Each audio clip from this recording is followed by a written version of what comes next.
Hello, everyone. Kim, thank you for tuning in. I appreciate it. Oh, it has. It's been a busy weekend. Once again, never a dull moment when you have children. That's for sure. Plus doing different things. But we had my daughter's horse uh, horse competition today going on, and same time I had some work. I had to attend to a truck that we had coming in, and at a warehouse stuff. It was, very interesting day. And as many of you saw, I rode for the first time in 7 months yesterday. A little nervous with my lower back, but everything went well and feeling pretty good for the most part. Oh, so kind of giving it here a second. Hope everyone's doing well. Hope everyone's having a good weekend thus far. There is quite a bit to go over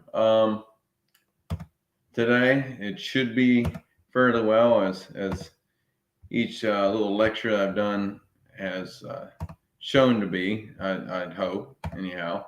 So I'm going to be presenting some different evidence. We're going to be going over Noah and the Great Flood, Tower of Babel. We're even going to go with Cain and Abel story, and we're going to delve in and just touch a little bit into Abraham and some of the evidence that supports all that stuff. Pardon me. Throughout all of this, and as well as delve into some of the theological applications, philosophical understandings, and so on and so on. So it should be pretty interesting for the most part. Again, there's quite a bit of stuff to go over. I think there were a total of, it took me a little while to put all this together. I think there's a total of 36 slides to go over with some various different information because we're covering over a rather large time span as well. We're going to go over several different chapters. We're not going to go over all the, we're not going to go over all the different words and stuff of each chapter, but we're going to go over quite a bit of the information nonetheless. We're doing kind of an in-depth overview of these, of the events that transpired in the account of Genesis, and then next week we'll go on and delve into the Exodus and redating the Exodus. We're also going to be looking at traditional dating. We're going to be looking at some of the new dates that I'm proposing from a lot of the research over the past several years I've conducted with Noah and the Great Flood, as well as the Exodus. And that'll be next week with the Exodus. Also look at some of the Old Testament evidence next week. And then we'll go straight into the New Testament. We'll look at the birth of Christ. We'll look at the evidence for Christ, and we'll go into theological understandings of Christ, as well as philosophical understandings, correspondence, evidence, all of that stuff. So it should be good. And then, we'll kind of go from there and see what God does with everything. Please like and share. Go ahead and comment if you'd like. I'm going to do another kind of short little Q&A at the end of this. So if you have any questions that you would like to ask, it doesn't necessarily have to pertain to what we're talking about at this moment. It can be any kind of questions that you have. I'll do my best to answer those. And if you'd like to support, go ahead financially, be a partner or sponsor or however you want to do it. You can. Links in the description, or you can reach out to me direct, and we can discuss some type of partnership deal as far as that goes. Anything helps. I'm trying to kind of take this to the next level over time, so I can really delve more into study time and more research and different things of the sort. So we'll go ahead and begin with a word of prayer, and then we'll delve right into this. Dear Lord God, Jesus Christ, thank you for this time together. Please bless this study, Lord, and help us to have a better understanding of your word and the events that took place, and to look at the evidence and to utilize that evidence to strengthen our faith in you and in your word. And Lord, help us to come to understand the different applications that can be used with your word in our own lives to ultimately go out and to manifest your characteristics and to shed your light to the lost world around us, Lord, through our actions, our behaviors, and our speech. And please, Lord, continue to guide us and be with us and strengthen us, fill us with Holy Spirit, and transform us, Lord, and cleanse us from our sin. In your great name, pray, Lord Jesus Christ. Father, amen. Okay. Whew. So let me gather. I mean, it seriously has been very interesting. Not to talk about it too much, but it's been very interesting these weeks, and we've been very busy at work, having a lot going on, as many people have, and then with kids and some of my fitness training, and then trying to research and do this, and it's been very interesting. It's been a very good learning curve for me, and I like pushing myself anyway. So, okay, so we're on the 4th of 10 lectures in this series. The Flood and Tyranny is the title for this. Is old Renaissance painting of the Tower of Babel depicted there, of what they may think it may be. So look at some quotes. Each lecture I start out with new quotes. This is for Carl Jung again. Filling the conscious mind with ideal conceptions of the characteristic of Western theosophy, but not the confrontation with the shadow and the world of darkness. One does not become enlightened by imagining figures of light, but by making the darkness conscious. And he was speaking of what he called the shadow of the individual, and how we have to contend with the shadow part of ourselves, in Christian terms, that sin-like nature of ourselves, to not ignore it, but to confront it and see why we are driven to partake in particular sins. Everyone has oftentimes has various different sins that they're gravitating towards. Why do you gravitate towards those things? And to really contend and get to the root of that issue instead of ignoring it and just constantly, I'm going to keep striving towards an ideal, which it's good to do so, but you have to have that balance again with the balance of chaos and order, that balance of striving towards the light while also acknowledging the sins and getting to the root to ultimately break those chains and to cut it off at that very root point, just like you do with a weed. And it takes sometimes, with particular sins, it could take years of transformative work, that thorn in the flesh, as Paul was speaking of with his own life, and things that just kind of keep getting you, and you're continuously continuing with it. You're not just ignoring it. Ignoring it can ultimately make it flare up later on in various different forms. And Carl Jung spoke about it, and I believe Sigmund Freud spoke about it as well, how the more you ignore the darkness of yourself, the more it will ultimately emerge in unfamiliar situations, you could say. Whenever push comes to shove and you're having a tough time, and those sin-like natures will begin to manifest themselves in different forms and different ways. And so it's best to seek to contend with those and to deal with them outright, rather than just covering them up with dirt and constantly seeking to put on this persona of light. So that's I think that's the difference too with the nature of transformation, of actually truly becoming transformed and dealing with all the parts of your nature and seeking to confront all the different parts of yourself and so getting to the root of all your issues and the root of your ideas and what drives you. And I've spoke about that before, even with that of ideas and your foundation of what actually drives you and helps you navigate in the world, the model you construct in your left hemisphere, seeking to contend with those and seek to update them constantly with new information. It's the same thing even with our motives towards sinful behavior.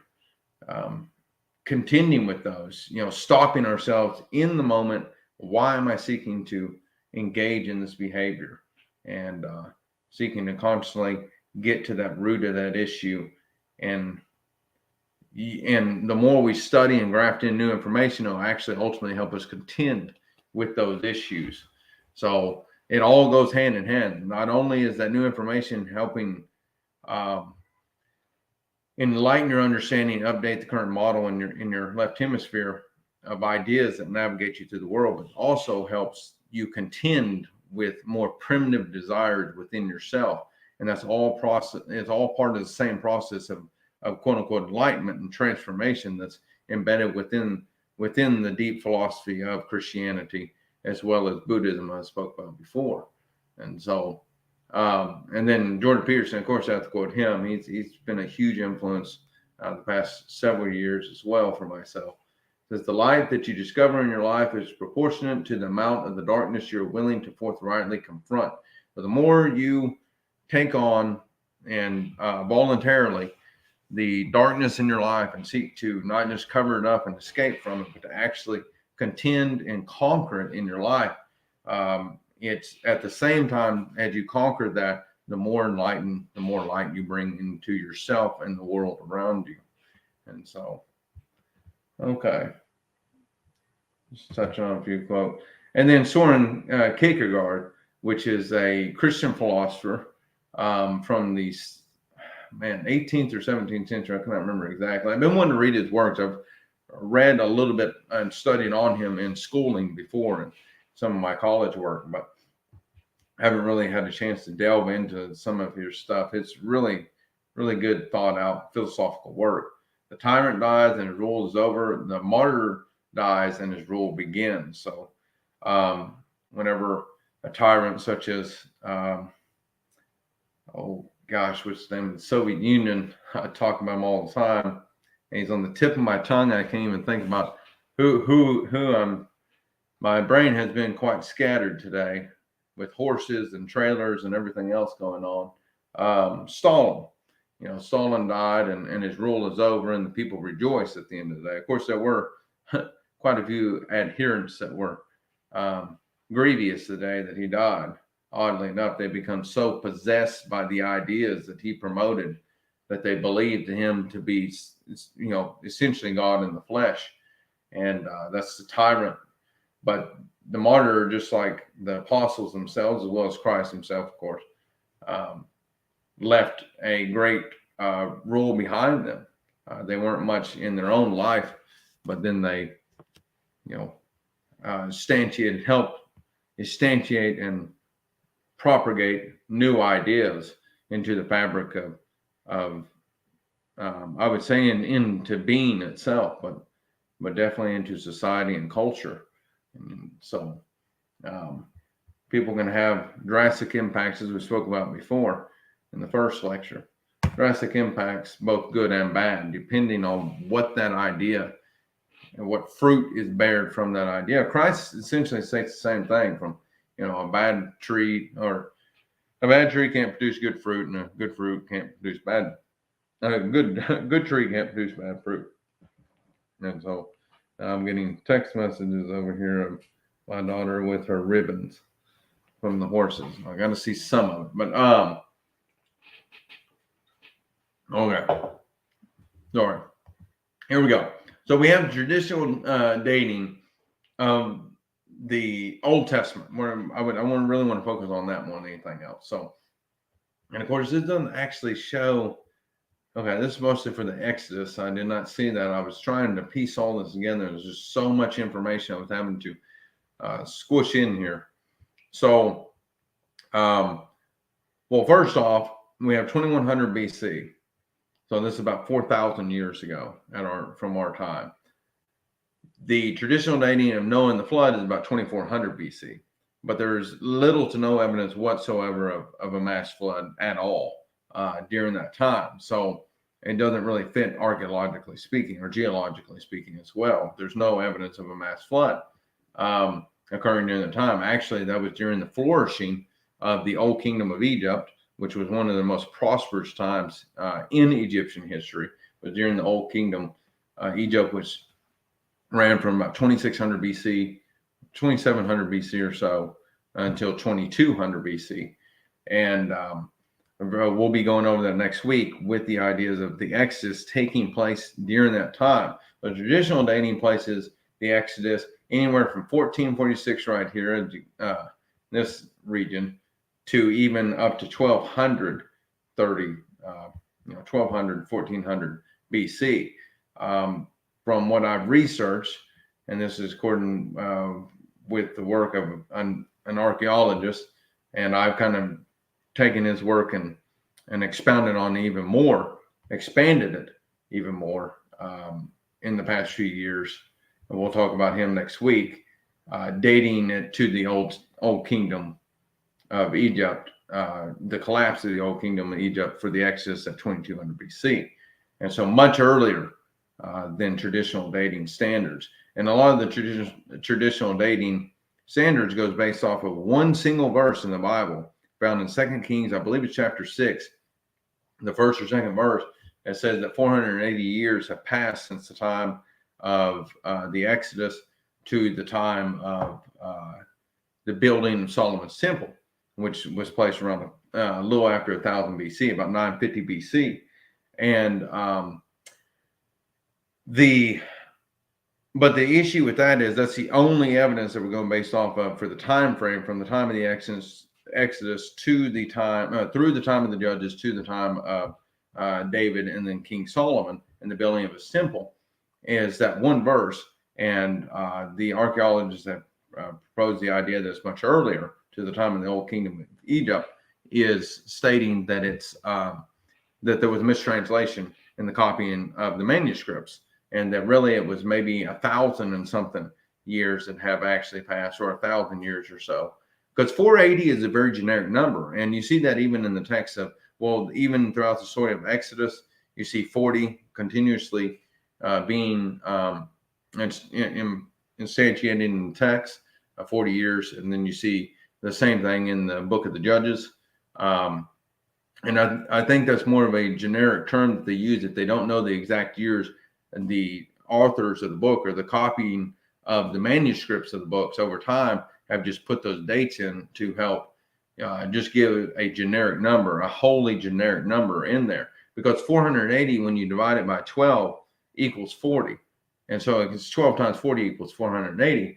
And so at the end of the day, they're just using a round number, just a generic number thrown in there. It's not necessarily supposed to be used as a true dating system. The same thing with the genealogy. We'll get into that here in a minute. The idea is that there's gaps in the genealogies. There's too much time that's elapsed, too many people for them to put every single person in the genealogy of Genesis. And so to go based off of a literalist interpretation of, well, the genealogical record proposed in the book of Genesis is solidified and it's it follows all the way through. I don't see that being the case. There's too many people, and I think really what they're doing is using major figures and then putting the dates and their ages and stuff to use for a type of reference. But it's not a whole reference. It's not a complete reference, and so there's some gaps in there that we have to consider. And the way we fill those gaps in is by looking at corresponding evidence found within archaeology, geology, and other scientific fields to make sense of all of it. And like I said before, these things are very complex, and it's not just the Bible and science, and there's life itself. It's very complex. There's so many variables, so many things going on that even whenever people, you learn this even in psychology, that when people are suffering from certain illnesses or whatever it may be, I mean, there's multiple different variables at play. It's not just like, well, you're suffering from this because of this. It's like, no, you're suffering from this because of this, and about 10 different things that each contribute a different amount to that, that end result illness. And so it's a very complex issue to contend with. The reality is very complex. As I said before, on the subatomic level, we see the fundamental level of reality is very complex, and things are moving and not making much sense. And you have to, it's all ties in together. And I'm even still trying to map all this out. And it's not that I'm giving answers. I'm presenting evidence. I'm talking things through and trying to make sense of it the best that I can. And so, and I want to continue to do that. I want to continue over the years, over the next several years, God willing, to continue to piece all this together the best that I can. And not just this, but various other things, trying to make sense of all of it, and then, articulating that the best that I can at the end of the day. So the agriculture and livestock, this is kind of where we left off last time. I'm just kind of reiterating. And Adam called his wife's name Eve because she was the mother of all living. Also for Adam and his wife, the Lord God made tunics of skin and clothed them. The Lord God said, behold, the man has become like one of us to know good and evil. And now lest he put out his hand and take also of the tree of life and eat and live forever. Therefore the Lord God sent him out of the Garden of Eden to till the ground from which he was taken. So he drove out the man and placed a cherubim at the east of the Garden of Eden, and a flaming sword which turned every way to guard the way to the tree of life. So again, the introduction of agriculture and that domestication of livestock, which, as far as we can tell, arose approximately 12,000 or so years ago in the Zagros Mountains. That's the earliest that they found, and there's approximated dates going on. That's what we're going to get into here in a minute with the flood.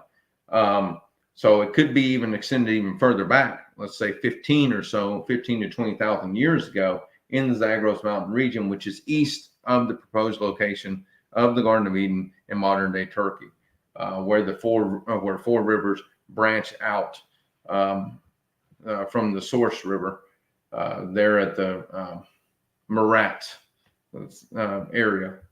Anyway, so what we went over last time, I believe it was, yes. Anyway, so we have the Zagros Mountain agriculture that they have found. That's where the very first evidence of that actually emerges. So now we're going to move on to Genesis chapter 4. We're going to look briefly here at Cain and Abel and some underlying theological and philosophical ideas embedded within it, the best that I can.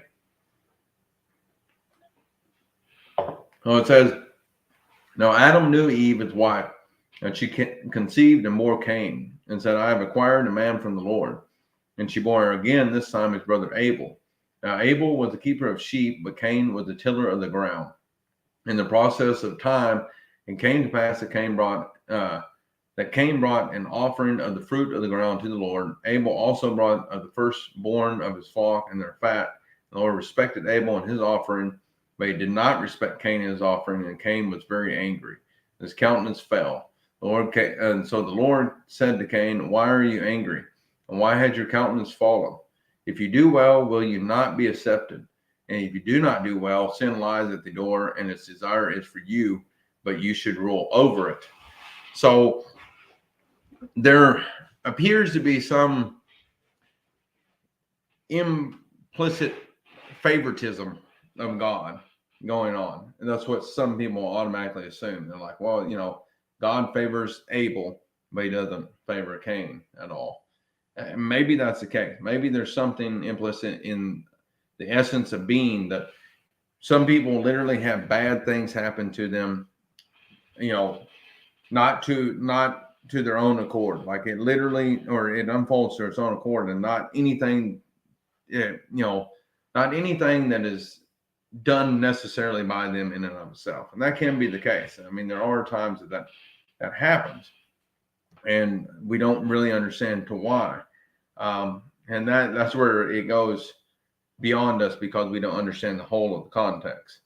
As I said before, the whole of the context of reality itself, including that time and future and the awareness of the future.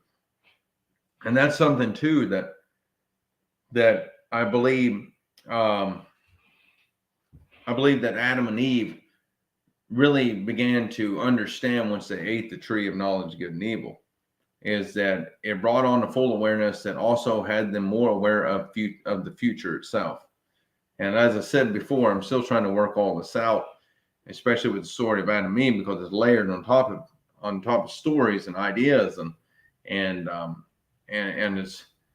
it's not necessarily completely coherent and systematic all the way through. It's kind of scattered throughout there, but it's speaking of the emergence of consciousness within human beings. And as I said before, that us walking with God was the ideal mode of being, that we will walk with God. We would increase our knowledge and understanding over the course of time in an adaptive manner, a gradual adaptive manner, just the way that we should. And that's the same thing that goes now. And that, it's interesting how they chose for the Apple iPhones. If you look at the apple itself, there's a bite taken out. It's representing the instant gratification that comes from eating the fruit of the tree of knowledge of good and evil. Why wait? Why gradually sit there and obtain knowledge whenever you can just get it instantly at the end of the day? Now, I use my phone, but I use it for research purposes, but you get the generalized overall idea. It's like, I'm going to sit and it causes you not to think for yourself either. If you really think about it, if you're seeking answers, you Google and do what you want to get the answers right then. And then oftentimes people don't even retain that knowledge at the end of the day. And it doesn't, it's not transformative at all. It's not like they store that information.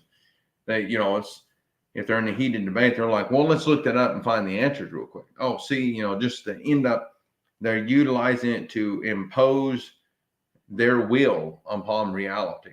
In a form of competition and overcoming. I'm the winner at the end of the day. See, I won, rather than researching to enhance their overall understanding of life and to benefit not only themselves but other people.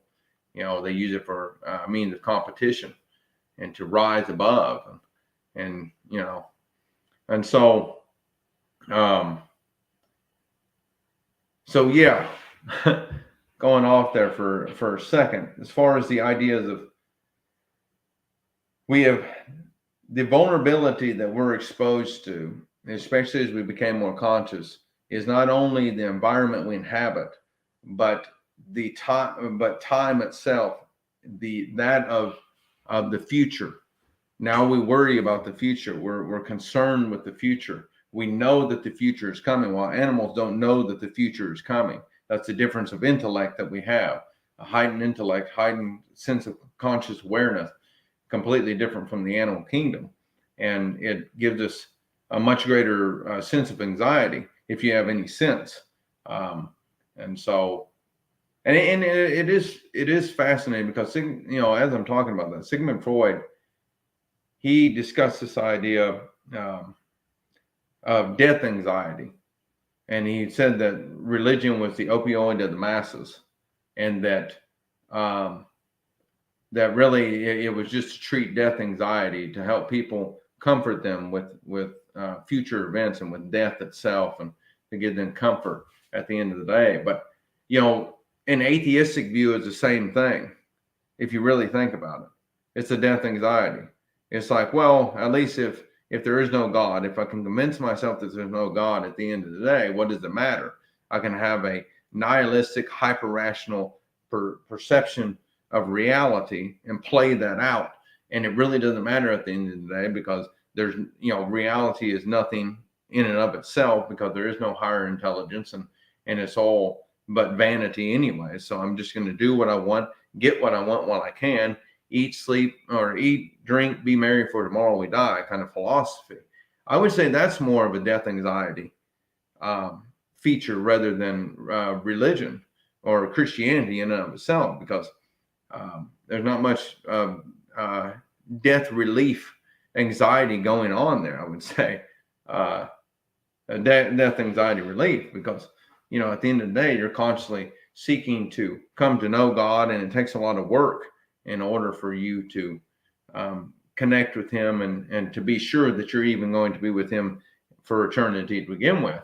And so that kind of evokes anxiety to a certain extent. It's like, okay, I really need to make sure my relationship is authentic at the end of the day. Well, if someone that's nihilistic and atheistic can just go on with their life and say, well, it doesn't matter, I don't have to put forth any work whatsoever. That's the quick fix Xanax for you at the end of the day. And there's nothing, I don't see how there's no true responsibility to be taken within it. And but anyway, so again, we have the keeper of sheep, tiller of the ground, the implications of the very first humans that were producing agriculture, doing agriculture and pursuing agriculture and domestication of livestock.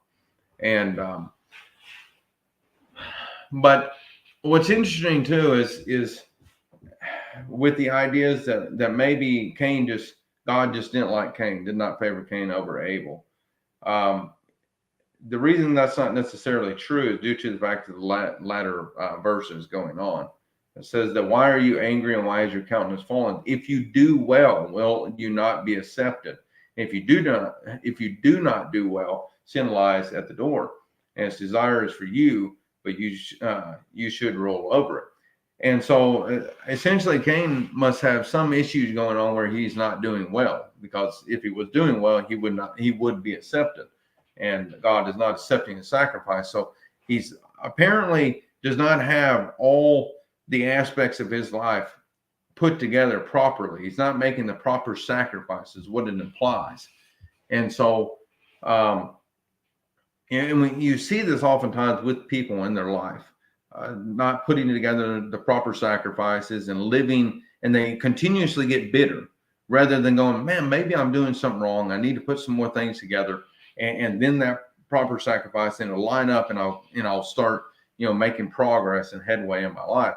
And, some people cower down instead, and they ultimately get bitter and resentful towards life, and they begin to brew and brew reprehensible ideas in their heads at the end of the day. And you see that even with especially with younger people that were overprotected and, live in their mom's basement, and they come with all, the world is terrible and they're out to get me, and I've done nothing wrong at the end of the day, when realistically it's like you're lazy, you're not doing what you're supposed to do, you're not making the proper sacrifices, you're not progressing through life, you're not making a difference at all. So why should anyone accept you to begin with? You're essentially worthless, sitting in your parents' basement at 30 years old, and now you come up with all these grandeur ideas of committing genocide or whatever it is that you come up with. And essentially what God's saying is like, get your life together, get things situated, piece it together, figure out what's going wrong, and then move forward. If you don't, what's going to happen is the sin lies at the door. It's going to ultimately possess you, and then you're going to move forward and commit some reprehensible act. And that's exactly what Cain did. He went towards the bitter route and killed his brother at the end of the day, making the proper sacrifices. And as we make proper sacrifices, so I want to use these images. And one is that of Abraham and Isaac right there.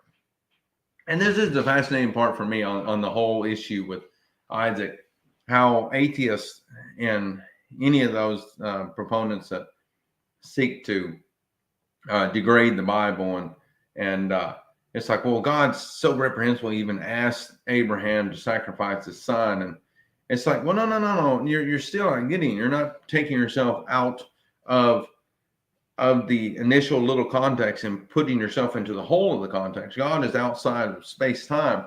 He knows exactly what's going to happen. He's testing the faith of Abraham, and he's having him sacrifice the one thing that is the most important to him. And anyone that has kids understands that. I mean, you sacrifice yourself before you would your child, and you'd take the bullet, no problem, at the end of the day. You or your child, it's like you, of course. I mean, that's a no-brainer. And Abraham has sat there and waited for many, many years. He was 99 whenever Isaac finally came around, and that was the promised son that was given to him. And then God asked him to do something, which I'm pretty sure in Abraham's mind, he was going, God is testing me, and he's going to have me do this, and he's going to stop me. And sure enough, that's exactly what happened. It's like it's a test of something that was the most valued thing to him, to see how committed he was. And this goes with the issue of Christ, what Christ says about hating your family. Of course, there's various different, I would say, translations, but even in the gospel, there are various different ways it's put. But it's essentially the idea that you should love God above all else. There should be nothing that is God, equivalent to God, or above God in your life, period. And so you should be able to let go of anything and allow God to control, to have control over those areas of your life, all areas of your life, and to put your full trust in him and to put your full focus on him. And then he'll guide you and ultimately bless you through all of that. and help guide you through all the different things that you need to do. So he will take care of your family. You don't need to set your family above him or equivalent with him. He should be the most important at the end of the day, because he is the source of all life. And so we should be immersed with him, one with him at the end of the day, living and walking in the Spirit. And then our family and everything are blessings, byproducts of that immersion with him. And then we can enjoy those blessings properly rather than making them greater, and which reduces our anxiety to a certain extent, because then we know that we're with God, we're connected with him, we're immersed with him, we're flowing and walking and living with him just as we're supposed to. And he is going to take care of our family properly. And no matter what happens at the end of the day, he's going to take care of us, our family, and those that we love, and the things that we love. And he's going to bless us accordingly, not just in this life, but in the following. The best that he can, according to the will of individuals. But now the second image here is that of Christ and the representation of the vine and the branches. And it's, again, the idea of sacrifice. Take up your cross daily and follow him. But he says in John chapter 15 about the vine and the branches, I am the vine, you are the branches, and only through me can you produce fruit. With me flowing through you, that immersion with God, the connectedness, becoming one with God, and allowing the Spirit to work through us, and the will of the Father to work through us in order to produce fruit. And then he says that every branch that produces fruit, the Father prunes. And what he implies by this idea that the things that are no longer necessary in your life are ultimately sacrificed in order to produce more fruit, is what he says. And so it's this idea of sacrifice. A lot of it throughout the entire Bible is centralized on this idea of sacrifice, of letting things go in your life in order for the full immersion with God, but also the full, what's the word I'm looking for? The full, let's say, benefit of the Spirit working through us as we walk with him and as we're one with him. That way we can actually have that ripple effect of touching other people's lives, and to not have any kind of, let's say, clogged artery, so to speak, that's jamming up the works. And there's various different things that people use. I know even for myself, and it's a continuous striving, just as Paul said, it's not that I have become perfected, but I continue to strive for that higher calling in God. That's what we're continuously doing. We're, again, as I said, wrestling with God, and we're trying to work these things out in our life and make the proper sacrifices. We're figuring out what it is that he brings to our attention, that, hey, as he speaks to our consciousness, or speaks to us however it is that he ends up speaking to us, that, informing us of what it is that we need to let go of in our life in order to go on to produce more fruit. There's this thing in your life that you're going to have to, that has to be pruned away in order to produce that more fruit. It's that sacrifice of letting go, as much as you would hate to let it go. And oftentimes it's that thing which is the closest to you. It's that thing that you enjoy the most, that he wants you to go, because he knows that it's too close to equivalence with him, and it's taking away that full immersion with him that can ultimately go on to fully work through you to make that greater impact. Okay.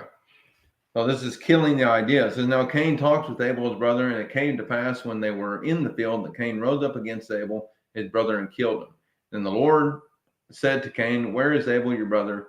He said, I do not know. Am I my brother's keeper? And he said, what have you done? The voice of your brother's blood cries out to me from the ground. So now you are cursed from the earth, which has opened its mouth to receive your brother's blood from your hand. When you till the ground, it shall no longer yield its strength to you. A fugitive and vagabond you shall be on the earth. And Cain said to the Lord, my punishment is greater than I can bear. Surely you have driven me out this day from the face of the ground.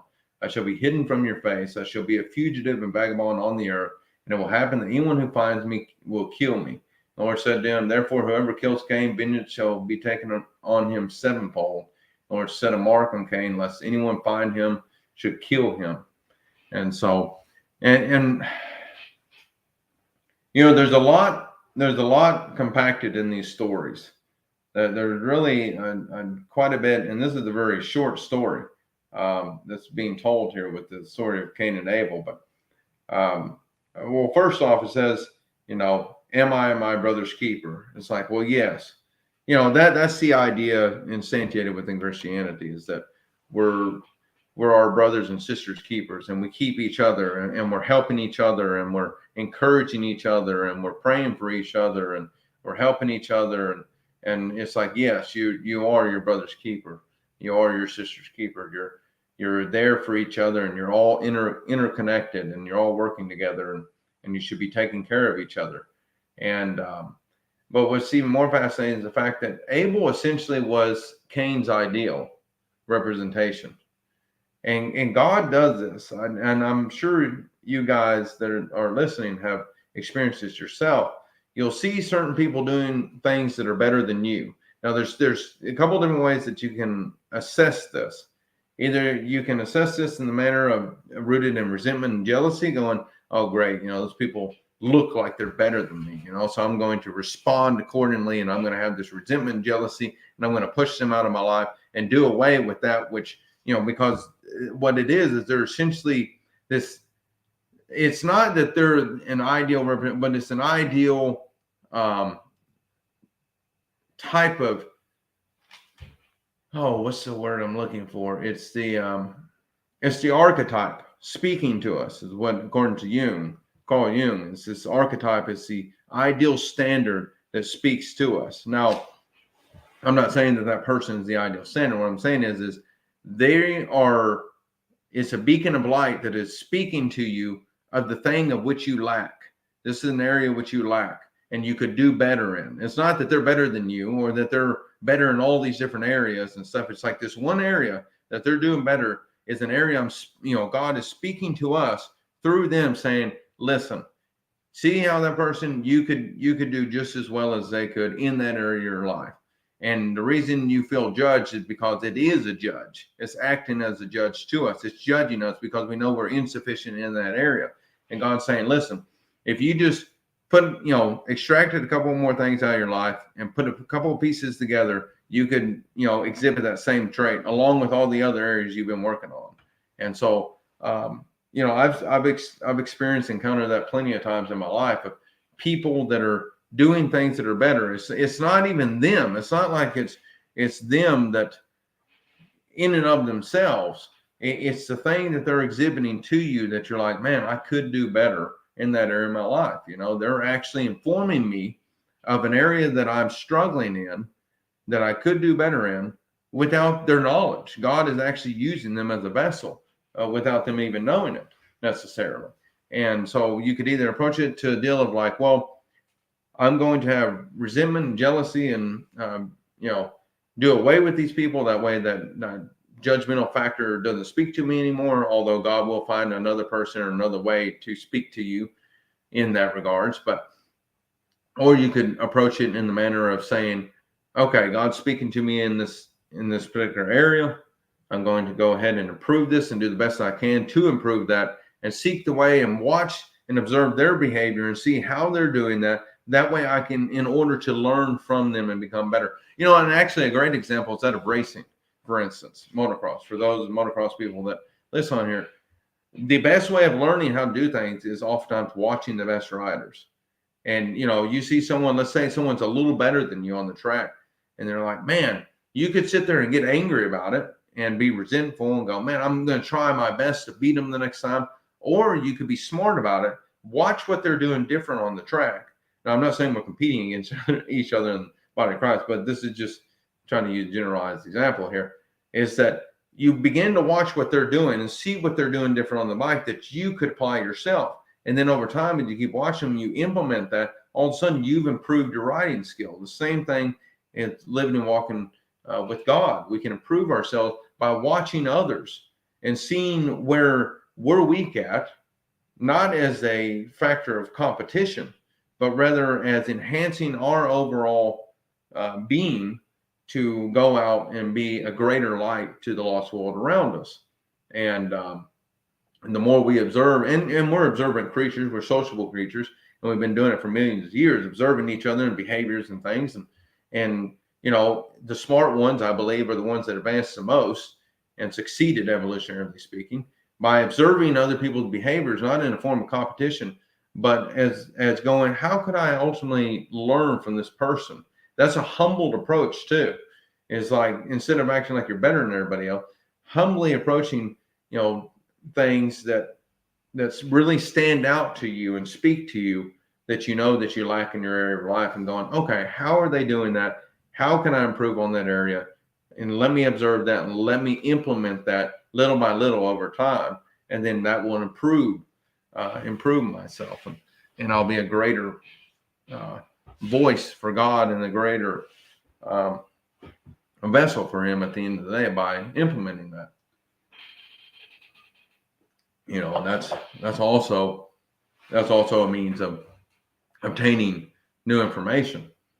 And so killing, he did the resentful process of killing the ideal rather than learning from it and seeking to he saw it in a competitive form. And like I said, we do that ourselves. And this also is one thing, it's a narcissistic trait.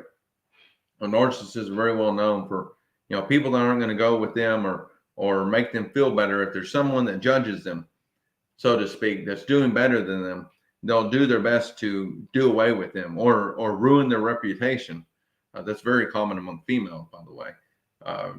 Reputation destruction, I would say, is a very common feature of aggression among females. And so, but males do it as well to a certain extent, and they're just a little different. Anyways, a narcissist will do anything that they can to do away with that which judges them, that makes them feel uncomfortable, that makes them feel inferior in any sort of way. And that's a prideful manner. That's the Luciferian way, I would say, in biblical terms. And the best way to approach that is in a humble form of learning and adapting the best that you can, and seeking, because you're not in competition. Cain wasn't in competition with Abel. Truthfully speaking, they're both working together, and something was not right with the way Cain was doing things. And we don't know the full story. That's the big problem. But oftentimes there's a lot of different things that are wrong, and Abel was doing a lot of things, and Cain could have learned from that rather than killing the ideal, getting rid of the ideal. And that's the left hemisphere construct as well. Imposing the model onto reality, and anything that comes to interfere with that model of understanding, they'll seek to either be in complete denial of, or they'll completely do away with it in and of itself in various different forms. And I mean, there's drastic forms. I mean, this is a drastic form of the brother killing a brother. And but there are people that go much further than that. As I said before, you have these people there in their basements of their parents' basement, freaking 30, 40 years old, that dream up all kinds of reprehensible acts of mass killings and go and execute it. And so resentment and retaliation is not a very productive means of accomplishing anything whatsoever. And that's also, I said before in the first lecture, is that with the ideas found in Marxism, and how that's all, vast majority of it is rooted in resentment and retaliation. Modern day feminism is a branch of Marxism, and it's the same thing.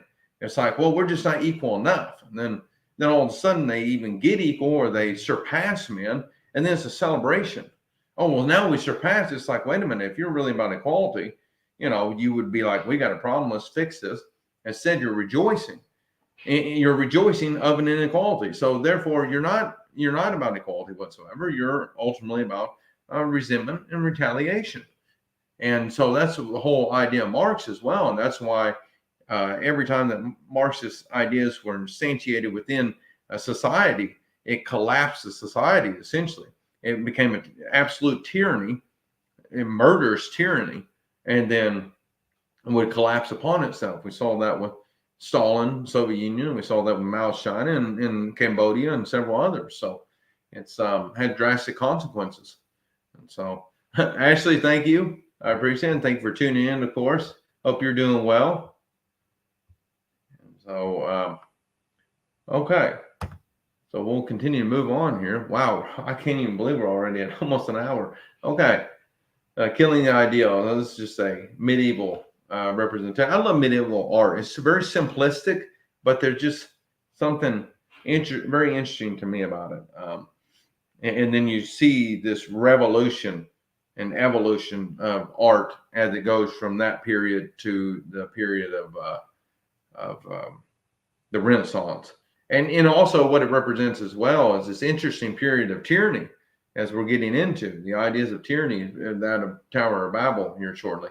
The Catholic Church had a lot of power during those times, and anything that was seen as too creative or too outside the box was essentially demonized. And so that's where religion can become way too dogmatic, way too tyrannical and authoritarian, to where it suffocates ideas and keeps everything out. And so any kind of system can become that way. And so we have to be very careful about what we're doing. That's why it's so crucial that model in our left hemisphere to continuously be updated as individuals as well as a system as a whole. Because if we're dual hemisphere, that means the system, if you really think about it, if we're dual hemisphere, that means the system that we're constructing, whatever belief system it is dual hemisphere in and of itself, in a more figurative manner, and it should be seen as such. And so there should be new information coming in, and updating the model and going back and forth and dialoguing between the hemispheres and between the people and that make up that system. And I said before, it's very complicated. I can't reiterate that enough. So when people are doing things so simple, and I see it all the time on social media and stuff, giving all these simple answers and oftentimes in an arrogant manner, it's like wrong. I'm sorry, you're wrong. You're absolutely wrong. I have to say that because it's like, no, all this stuff is very, very complex. We live in just too complex. Okay, Seth. And Adam knew his wife again, and she bore a son and named him Seth, for God has appointed another seed for me instead of Abel, whom Cain killed. And as for Seth, to him also a son was born, and he named him Enosh. Then men began to call on the name of the Lord. What's interesting, this is that's not from Göbekli Tepe. It's from Nabale Kure, which is not too far from Göbekli Tepe. We'll get into here shortly, which I believe corresponds with the altar of Noah. Very well with the timing and everything of the dates that I'm proposing here. But anyways, we have these figures. We'll see here shortly within the pillars of Göbekli Tepe, and even in Nabale Kure and several other sites around the same region, which is essentially the land of Shinar mentioned in the Bible around the Tower of Babel, is all these depiction of robed figures and a very mysterious figure. They don't know exactly what they are, and so it almost is like angelic beings. They have belts and everything, and these date to approximately 10,000 BC, so about 12,000 years ago. If that tells you anything.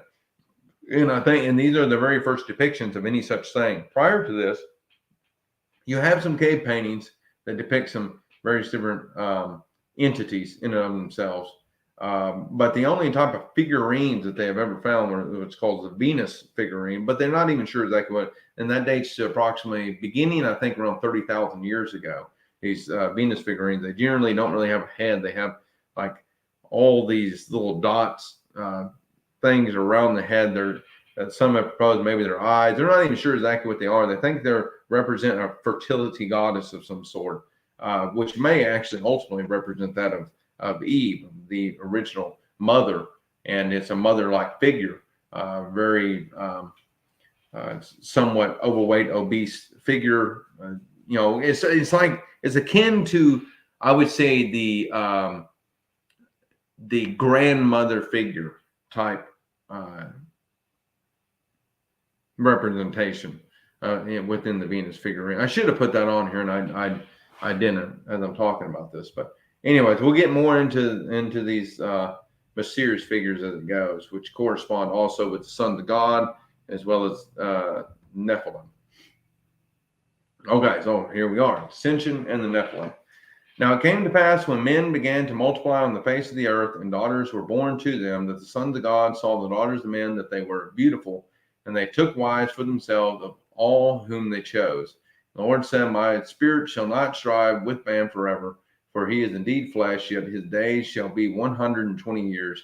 There were giants on the earth in those days, and also afterward, when the sons of God came into the daughters of men, and they bore children to them. Those were the mighty men who were of old, men of renown. And the Lord saw that the wickedness of man was great in the earth, and that every intent of the thoughts of his heart was only evil continually. And the Lord was sorry that he had made man on the earth, and he was grieved in his heart. So the Lord said, I will destroy man whom I have created from the face of the earth, both man and beast, creeping things, birds of the air, for I am sorry that I made them. But Noah found grace in the eyes of the Lord. So bear with me because it's going to be some interesting things. So we see the decrease in years. Again, I had said before in last week's lecture is the idea that maybe, just perhaps, if the fruit of tree of life is real, that as far as I can tell, especially what's implied in the New Jerusalem, there's the tree of life. There's trees of life that are on the banks of the river of life, and you eat and drink those, and it keeps you alive. It's a regenerative measure. It's not something that you just eat one time and it makes you live forever. It's something that literally continuously regenerates your body. That's very strange. I'm still trying to. That's a very interesting thing. Especially as I said before, we're not going to be dwelling in heaven. We're going to be dwelling in a new universe, on a new earth, and that's where the New Jerusalem will descend and rest, and we will be. So perhaps Adam did eat some of the tree of life. That's what allowed him to live 900 something years. And then as time went on, those numbers began to decrease because the effects of the initial eating that played on the genetics of the human beings of subsequent generations following Adam began to wane. And eventually that gave out. The benefits from that tree of life, as generation followed, began to give out. So we have the Nephilim. That's what we're going to go into here. So there's various different interpretations, understanding of what the Nephilim are. Nephilim in Hebrew is Nephil. I believe I actually have the word on here, I think. Yes, Nephil, which giants, but the bully tyrant. But there's very different interpretation of what it actually is that's being played. And we'll see here shortly on these giant structures that were prior to that correspond with a pre-flood society that was going on, that there's no way that primitive people could have, these were still hunters and gatherers at that time, could have moved giant stones around as such. So, and as I said before, going into this as well, a lot of these other areas have not discovered agriculture that was put in place with Adam and Eve, because there were other humans that were evolving at that time. Adam and Eve represent the very first fully conscious human beings that began to implement agriculture. It was an elevated sense of consciousness that was much different from other hominids that were around at that time.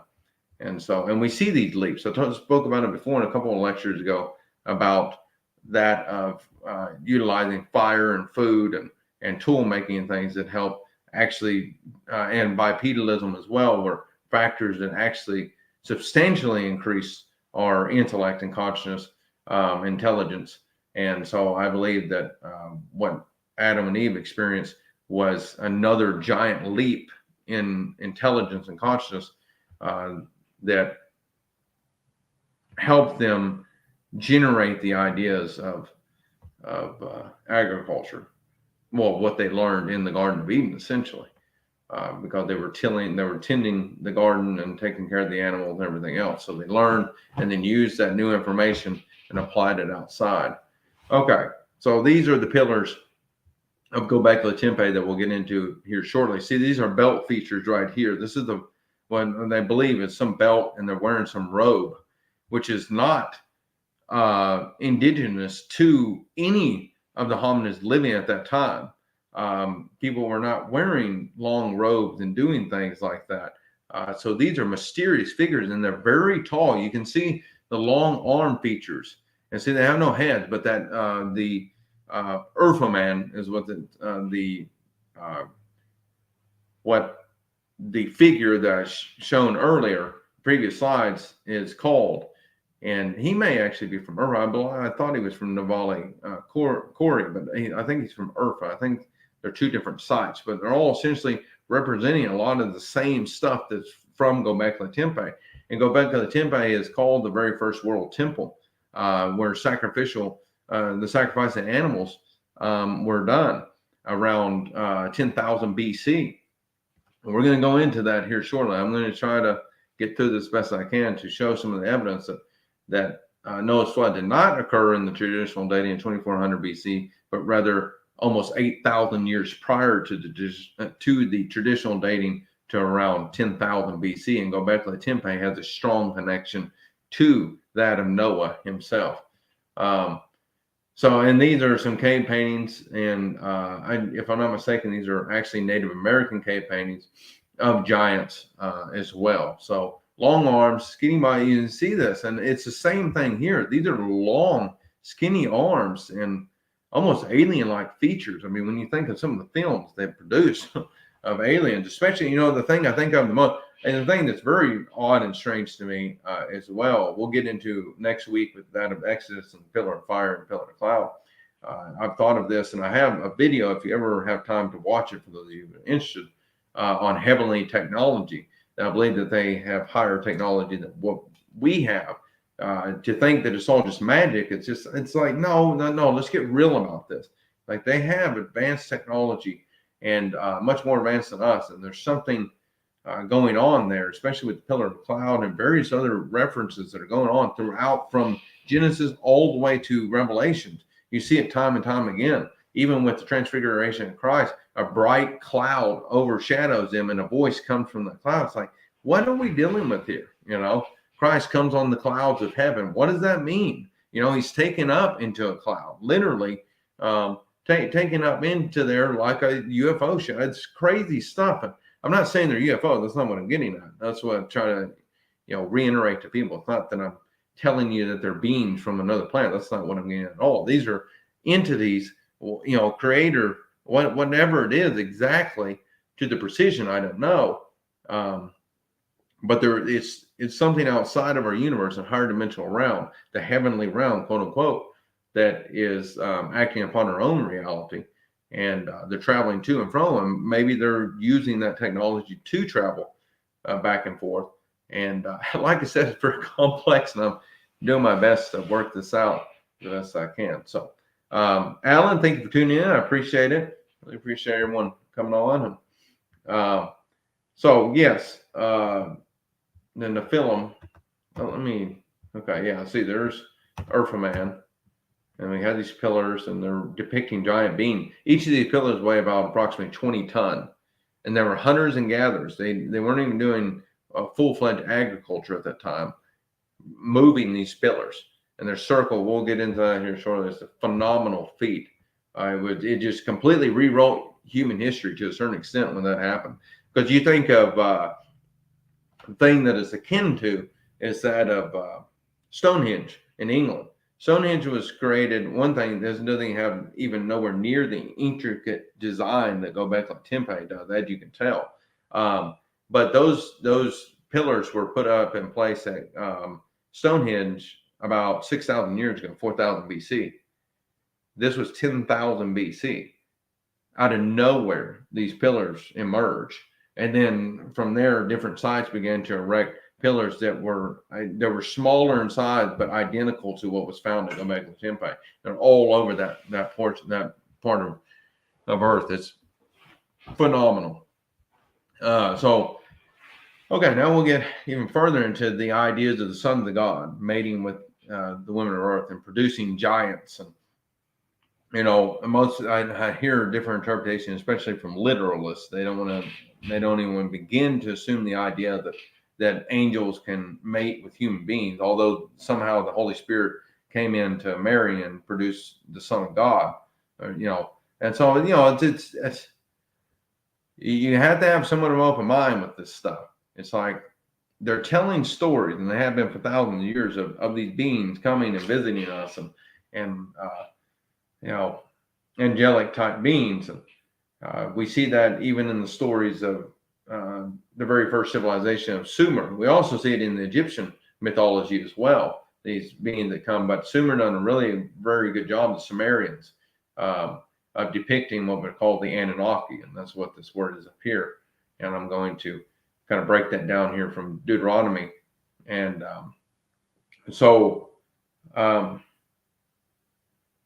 yeah. So anyways, we have these. So the idea of them mating, the traditionalist, literalist interpretation of what the sons of God were the sons of Adam mating with the daughters of Cain. It's like that's a terrible, and they produce these mighty men. It's like, that makes absolutely no sense. Not including the fact that the daughters of Cain would have been kin to the sons of Adam, the sons of Seth, or however you want to do it. All essentially the same, very similar thing. They're practically cousins, and so that just does not make any sense at all. What they're telling is literally, and the sons of God are always referenced. You do that, and that's something you learn in theology. It's the ideas of interpretation.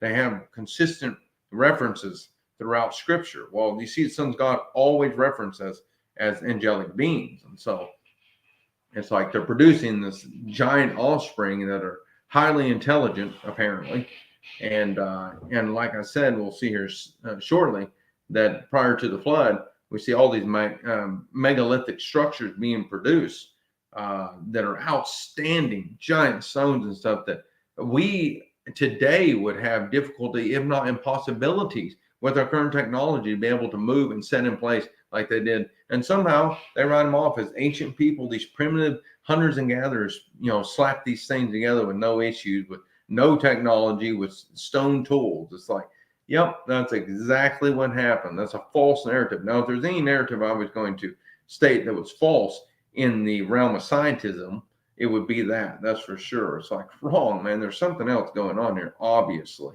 And so anyways, it's here in Deuteronomy 9, chapter 9, verses 1 through 3. Hear, O Israel, you are to cross over the Jordan today and go in to dispossess nations greater and mightier than yourself. Cities great and fortified up to heaven, a people great and tall, the descendants of the Anakim, whom you know, and of whom you heard it said, who can stand before the descendant of Anak? Therefore, understand today that the Lord your God is he who goes over before you as a consuming fire. He will destroy them and bring them down before you. So you shall drive them out and destroy them quickly, as the Lord has said to you. So sorry, I was reading the deal here. Anyways, I know it's kind of been a little stuffy, but so the Anakim, as far as I'm trying to think if I put the Hebrew word up here or not with that. No, I did not. Okay. Well, anyways, we'll just do this right here. So the Anakim, they're only referenced, I don't even think a handful of times, if I'm not mistaken, in the Bible. And then Anak is the same way. It's only referenced a couple different times in Scripture, but it's referenced after the flood. So these giant beings, some of them did survive.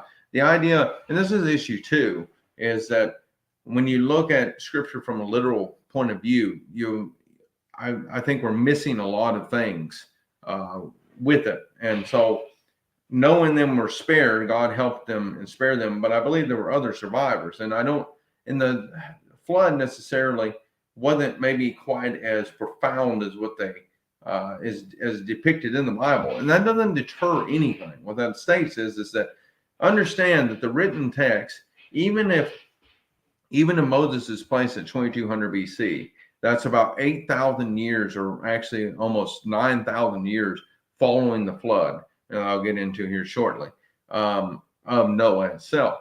And so there's a lot of times that have elapsed before he actually wrote it down.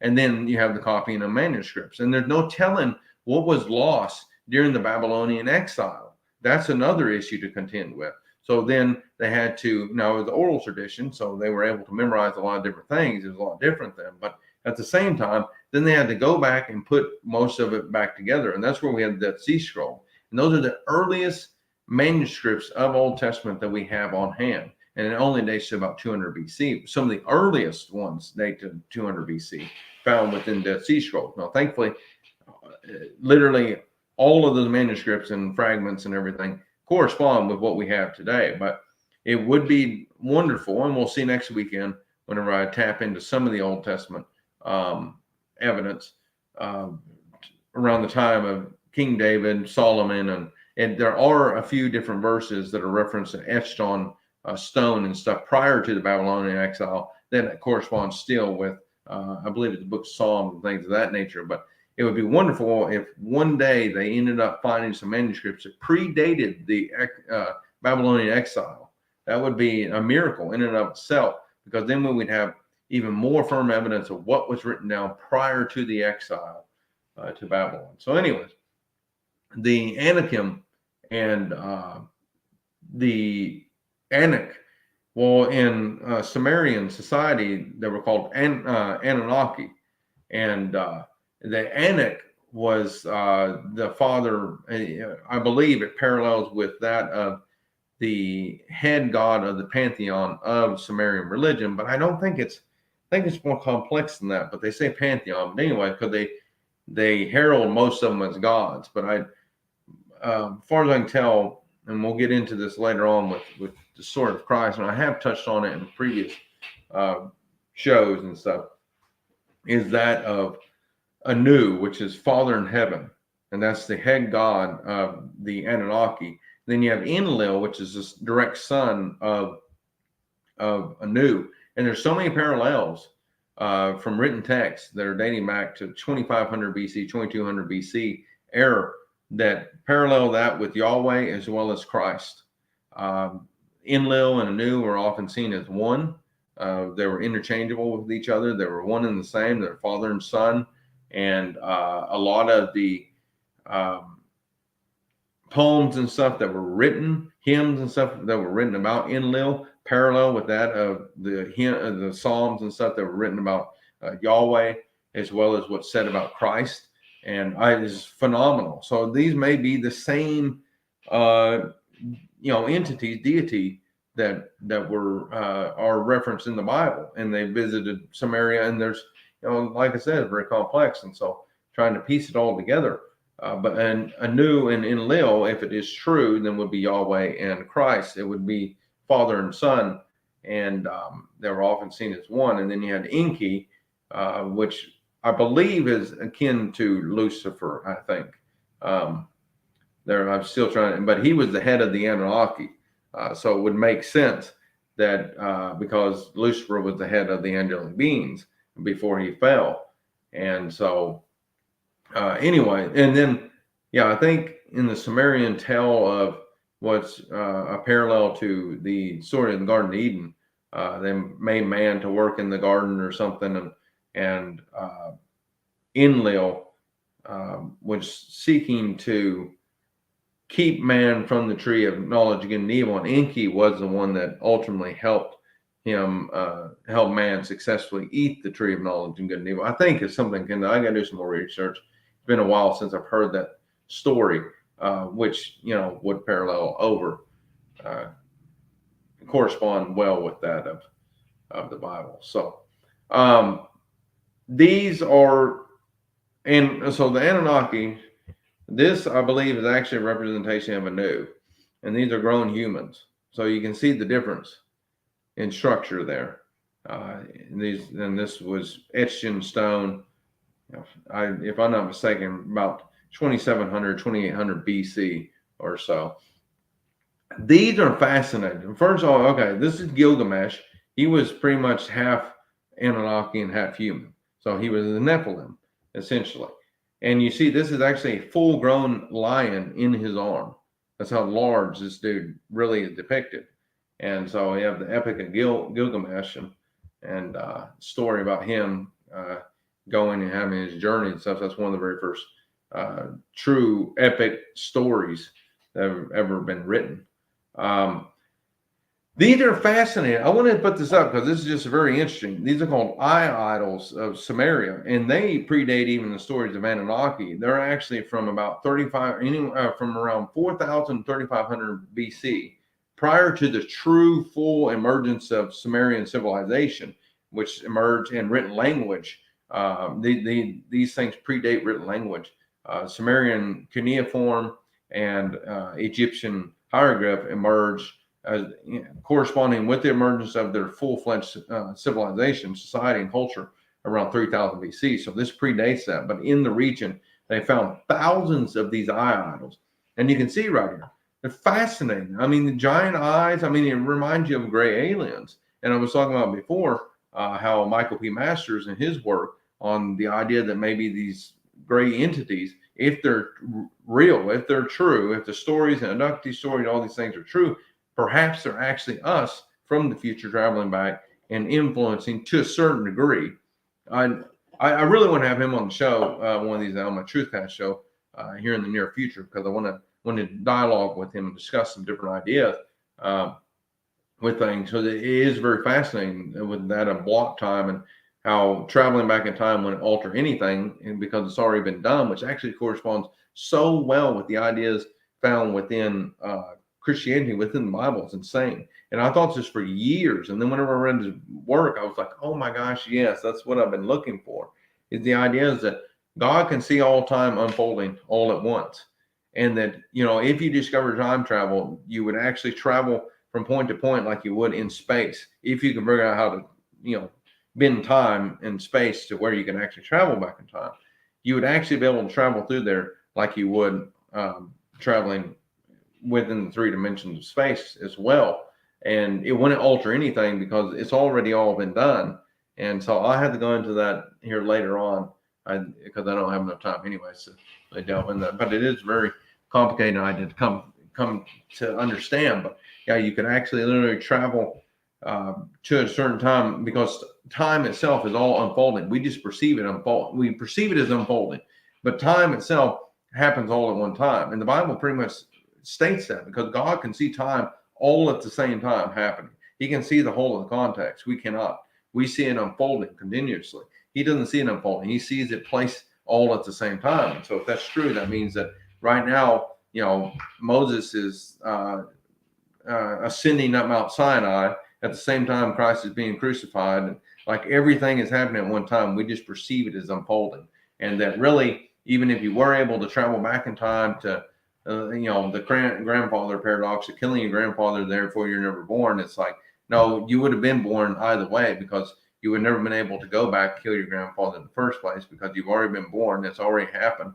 You can't change that. There is no branches of timeline like you see on, popular TV shows, but also on Back to the Future, where you create an alternate timeline. There is no such thing as that. It's all unfolding. And he states that in the book that appears within the realm of theoretical physics. That appears to be the most plausible case. That really time is embedded within the reality, the structure of reality itself, and that you can bend it and travel, back and forth, and you can go fast and go slow and things of that nature, but you can't actually alter the timeline itself because everything is always unfolding out all at one time. Everything has already happened within the context of reality. A very complicated thing, and it's even complicated to explain. So, but anyway, so we had the Anunnaki, had the idols. It's a very strange thing. Pre-flood society. This is what I was getting at earlier. You have these structures around the world that predate any kind of known true. Our ideas of ancient society begins with that of Sumeria and that of Sumerian culture and Egyptian culture. They emerged right at the same time around 3000 BC, along with their written language. And then you have all these cuneiform tablets, hieroglyphic texts, things of that nature. And everything that we equate, even the Sphinx itself, is equated with that emergence of civilization around that time. But then if you actually look at the work that's been done, like these deals on the bottom here, I like how I'm pointing. You can't actually see where I'm pointing. So with the mouse, these structures right here were discovered in right here in America. Abstract art, intricate details, and really are not common at all. It dates to around 10 to 12,000 years ago, and it just abandoned, and they never even knew it was there really to begin with. And this is not normal art for that time. Most of the art doesn't really evolve to that point until several thousand years later. So there's something going on there that doesn't make any sense. It's an anomaly in the time frame that they have proposed in the narrative. This is an underwater pyramid, a pyramidal structure, large. You can see the swimmer here, and the steps and stuff are huge. And I have another picture on the next slide of this, and a better depiction of it. It's 80 meters under the ocean, and the last time it was above ground was right around 12,000 years ago. So there was mass flooding. The sea levels rose, and we'll get into that here in a minute. Sea levels rose substantially around 12,000 years ago, 12 to 11,000 years ago. There's the Sphinx itself. So the head and the feet are later renditions of the Sphinx. The body, as you can tell, has a lot of weathering done on it. Famous geologist Robert Schoch, I believe that's how you pronounce it, Schoch, had stated that the erosion that's evident on the body, the head and the arms and the tail, and I think the feet, are actually later additions to the Sphinx's body. The Sphinx was completely under all the sand, by the way. They had to dig it out whenever they discovered it, I believe, in the 1920s. And he said that the body itself has weathering patterns that show that it is actually, the body itself was produced. The Sphinx itself was more than likely produced around 10 to 12,000 years ago.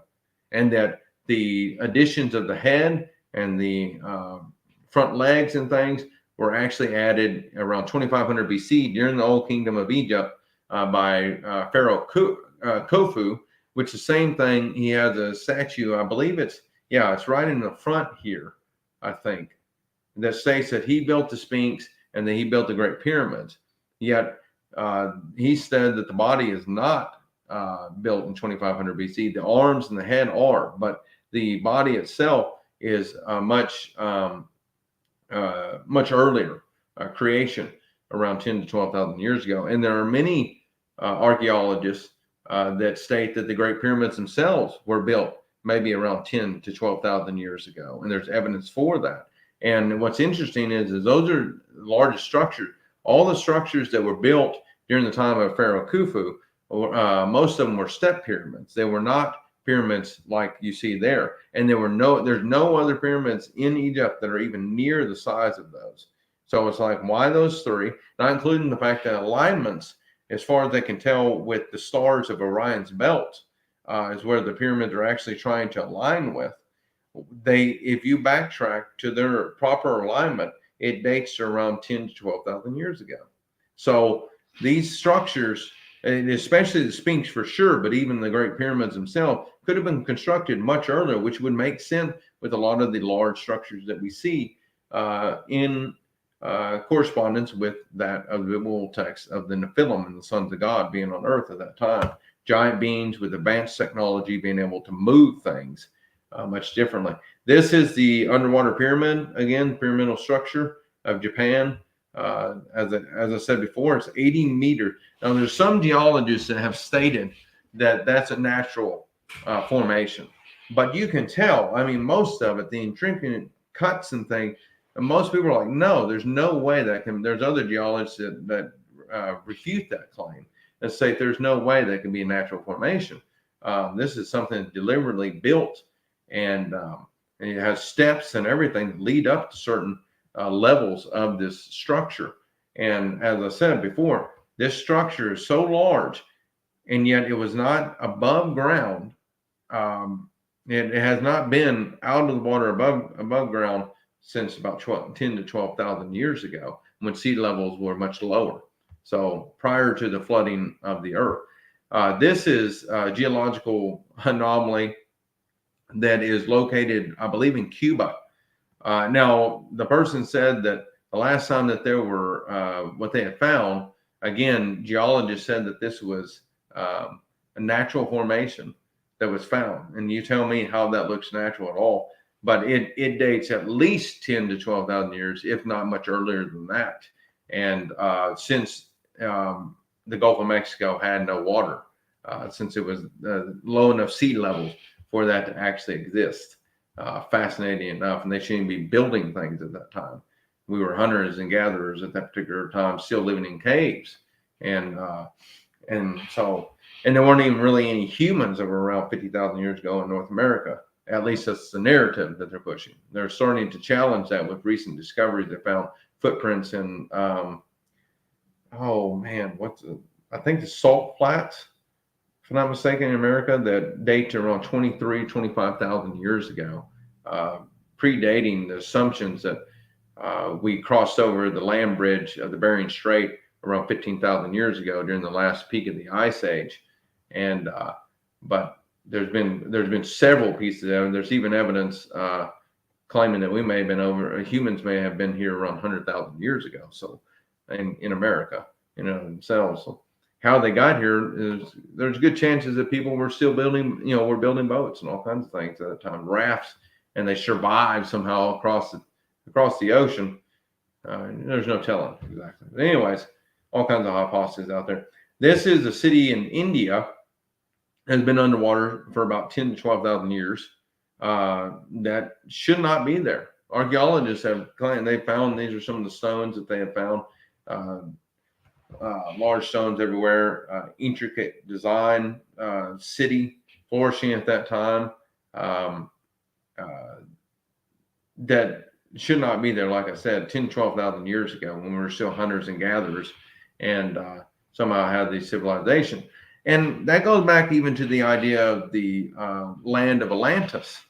Most people are like, well, it's fiction. Well, it may be, perhaps that, but where the idea of Atlantis come from is the Greek historian Homer, and he wrote several different things, including, if I'm not mistaken, he wrote about Troy. And many archaeologists thought that was a fictional mythological story, and then come to find out, it was a real place. It was an actual location that they discovered. And so a lot of his stuff is actually very accurate. And he mentioned that what's fascinating, most people don't know this, but he mentions Atlantis and said that Atlantis was a continent that had an advanced society that was living on it and was destroyed 9,500 years prior to his time. And he was, if I'm not mistaken, he was right around 900 BC, I think, 1,000, somewhere around there in Greece. I'm trying to remember exactly. Somewhere in that time frame. So it puts it around 10,000 or so BC. Again, to all of these other corresponding structures. And so if he's actually correct, if he's correct on his notion, which is fascinating, he even chose that date. So if it was based off of a mythological construct that he was making some story, even though he was a very thorough historian at that time, it's interesting that he would choose that date for a mythological story that was 9,500 years prior to him.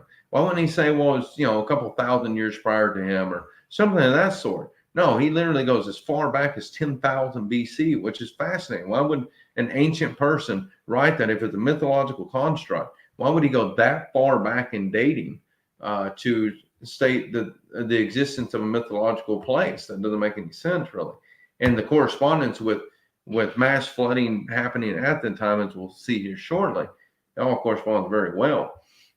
So you have Inca, in Peru. I'm trying to even remember the name. What is it? Cusco, I believe, is the name of the city. The why I wanted to point this out is the fact that you see these giant stones right here. Their construction, these lines, some of these areas you can't even fit a sheet of paper in. Some of them even appear to be actually melted together somehow. And What's even more fascinating is the fact that the Incas, the story that they tell you is that they did not put those in place. The ancient Incans did not actually put those in place. They said that giants, and they were white giants with blonde hair and blue eyes, that actually put these large stones in place. And you can see the large stones down here. The stones on top are actually related to the Inca Empire. So the Incans themselves told the story that they're the ones that put these on top. These are their works, the smaller little stone, but the intricate design and precision of these large stones. Some of them weighing, I think, if I'm not mistaken, some of these large stones weighed around 100 or so tons. No way that they could put those in place. Were put in place by tall, white, blonde hair, blue-eyed giants. So, there's multiple cultures, and this is in South America, that are telling stories, similar stories that are found within the Bible. They're telling you stories of, and there's thousands of flood myths that tell of a worldwide flood, and that they tell of these giant beings. It's like all over the world, literally from North America, South America, to Africa, to Europe, all of Asia, everywhere, entire worlds tell all these similar stories. So they're telling something to us, that they're these giant beings that were there, and there's these large stones, and we can't just push it off as just some mythological construct. It's like, not when everyone's saying the same thing. It's like, that's just a coincidence. It's like thousands of them. No, that doesn't make any sense. And so we got the flood themselves. This is genealogy of Noah. Noah was a just man, perfect in his generation. Noah walked with God. That's a key term to relate with for ourselves. Again, walking with God, immersing ourselves with God, and becoming one with Him, and living and walking in the Spirit daily. And so the earth also was corrupt before God, and the earth was filled with violence. So God looked upon the earth, and indeed it was corrupt, for all flesh had corrupted their way on the earth.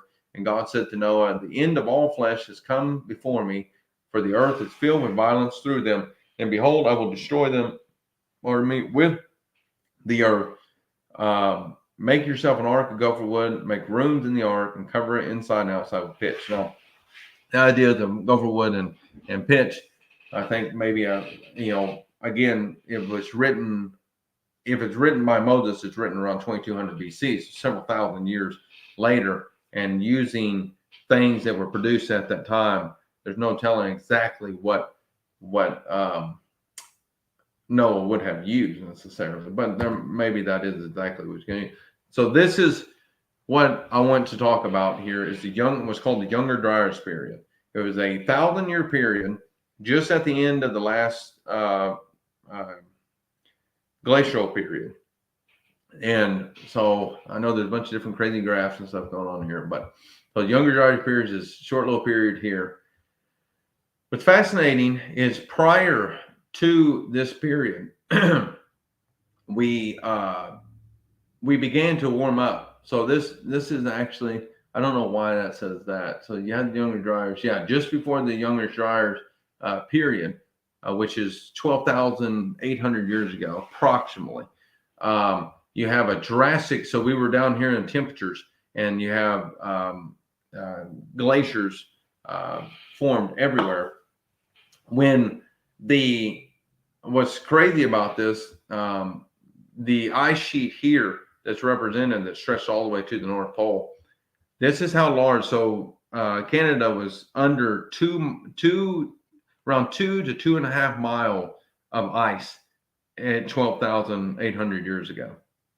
This is what it looked like. So the people that live, let's say, in Ohio and Illinois area, southern Illinois, things of that nature, they saw this 2.5 mile tall ice sheet, a mountain of an ice sheet that stood before them. It would have been a phenomenal sight to see. That's how much ice was packed up in the northern hemisphere at that particular time. And the sea levels were much lower. So the Persian Gulf, as I mentioned last week, where some scholars believe that the Garden of Eden was placed at around 10,000 years ago, that was dry land. There were various different places that were dry. The Bahamas and Caribbean region, I believe, a lot of that was dry land. that connected with the U.S.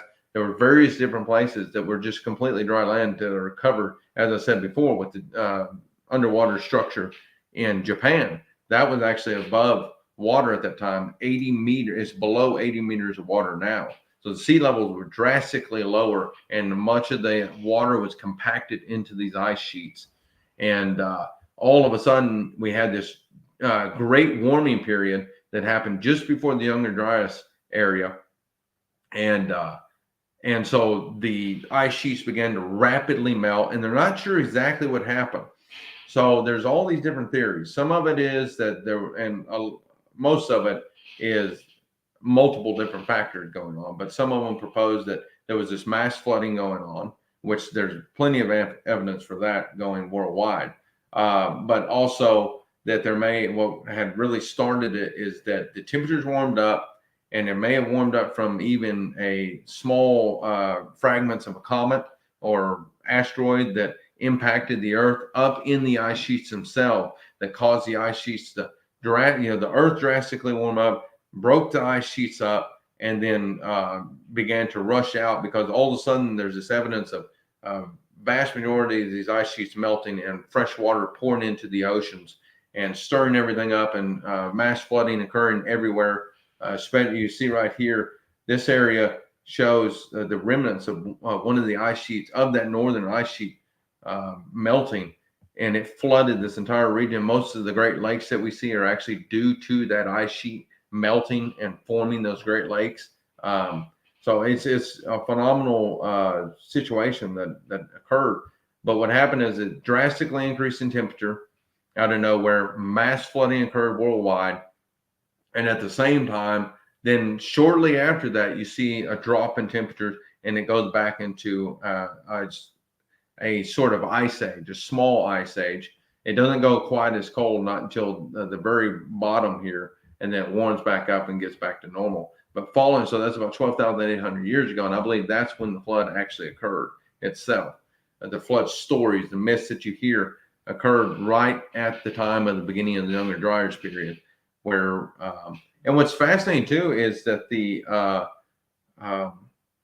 some of the flood myth stories state that, especially in the Native American tales up in the northern region, state that it was a serpent, a flying serpent in the sky that started the floods. And so that corresponds with the idea of an impact theory of a comet or fragments of a comet or so crashing into the ice sheets, flying above the sky, crashing into the ice sheet, and causing the explosion and melt and immediate melting of these giant ice sheets, 2.5 miles thick in the world. And so mass flooding occurred all over the place, rapid increase of sea levels, and how drastic, we're not really sure. We don't really know the full extent of all of it. The Bible says that it went above the mile. We're not really certain, though. That's, because the Bible does, put some different story. And like I said, the stories are written. If the dating is correct to my hypothesis, if the dating is correct, you're looking at about 8,000 or more year span of time from the time in Noah, the actual flood occurrence, to the time it was written down by Moses himself. And so it's, very complicated. I wish it was more straightforward, but it's not. And, is the ark real? And, people have been looking for it. This is the nearest thing that they found. This is something they're actually currently investigating. Very fascinating. They're actually currently investigating this area. A team of archaeologists are over there right now trying to dig out and take core samples and stuff which I'm fascinated to see what it's going to say. Because if they come out and they say, well, it predates the traditional dating by thousands of years, and so therefore it's not the ark, I want to make sure I personally reach out to these people and let them know that, no, maybe we're incorrect on our dating of the ark, of the flood narrative itself. And maybe it does. I'm going to be very curious to see what they come up with, if that is in fact the ark. But the scale of it actually matches a lot of what is depicted in the Genesis account. And so that's right in the region just a few miles short of the actual mountain itself. But you have the mountains of Ararat, which is a generalized region. And so, okay, this brings us to the next deal I want to touch on as we go through this. I know we're kind of getting spare some time, but is God an immoral God? For allowing, I know atheists love to use this. One of the guys that I was debating with used this very same thing. It's the idea that why would God allow for the death of children, innocent children, things of that nature through a drastic flood? And if that's the case, and it's like, well, why does God allow anyone to die for that matter? As far as, I mean, that's not a very strong argument, is what I'm getting at. It's like, oh, God, condemned the world, had this mass flooding, killed, women and children. He's a horrible, immoral God. He's like, that happens all the time. I mean, I'm not trying to be insensitive to him. I'm just saying that happens all the time. People, our daughter, we almost lost our daughter to cancer several years ago. It's like, it happens all the time in various different forms. This just happened to be a natural phenomenon, so to speak. You can say it's divine, of course, but it's done through a natural phenomenon of flooding. It's like it happens in tsunamis all the time. And again, in order to understand the nature of God, as I like to tell everybody, is you have to distract yourself from the narrowed scope of perception that you have to the broader context itself of reality and the reality that encompasses that reality. You have to take yourself from this narrow view on earth going, well, they die. It's like, okay, now they're in heaven with God, which that's literally where you want to be at. So you're putting all this emphasis right here, right now. And it says that when we die, all former things are forgotten, which tells me that this is a simulated reality that we live in. A dreamlike reality is essentially what I'm stating. I'm not saying that it's not real. I'm just saying that it is not as real as heaven itself. It is not as real as what we're going to experience when we're in the presence of God himself. It's different. And so what's going to happen is this is just like when we wake up from bad dreams and we feel the pain. I know I've had several dreams like that where I actually felt the pain in my dream, and then you wake up and the nightmare is gone, and all of a sudden everything's good, everything's just fine. It's going to be that way just a million times better, I would say. You're going to wake up in the presence of the Lord. These children and women and children that you're saying, they're going to experience that for a split second, boom, they wake up in the presence of the Lord. All those former things like a bad dream have been forgotten, and they're going to be in the true reality, in the presence of God himself. That's taking yourself out of the narrow scope of what you see here in the limited perception of man, and taking yourself to the broader context of what God sees as the whole of existence. And so, that's what you have to broaden. You have to look at the whole of the context instead of taking things out of context, I would say. I'm not saying it's not bad. I'm sure it even tears God up as far as that goes. Even Christ himself wept whenever Lazarus died. But that's because, any kind of death, any kind of temporary loss of anybody is a sad thing. But it is temporary at the end of the day. You will see them once again, hopefully. And so, but especially when it's children, innocent lives, that's, as far as I can tell, that's to be with the Lord. And so, and they wake up in the most glorious place where we all want to be at the end of the day. So anyways, if you're going to take a theological argument or approach to that, it's like, here you are. This is what it is. Okay, altered God. This is where it gets even more interesting with the idea of the flood being much earlier. So then God spoke to Noah, saying, "Go out of the ark, you and your wife and your sons, and your sons' wives with you. Bring out with you every living thing of all flesh that is with you, birds and cattle, and every creeping thing that creeps on the earth, so that they may abound on the earth and be fruitful and multiply on the earth." So Noah went out, and his sons and his wives and his sons' wives with him, every animal, every creeping thing, every bird, and whatever creeps on the earth, according to their families, went out of the ark. Then Noah built an altar to the Lord, and took of every clean animal and of every clean bird, and offered burnt offerings on the altar. The Lord smelled a soothing aroma.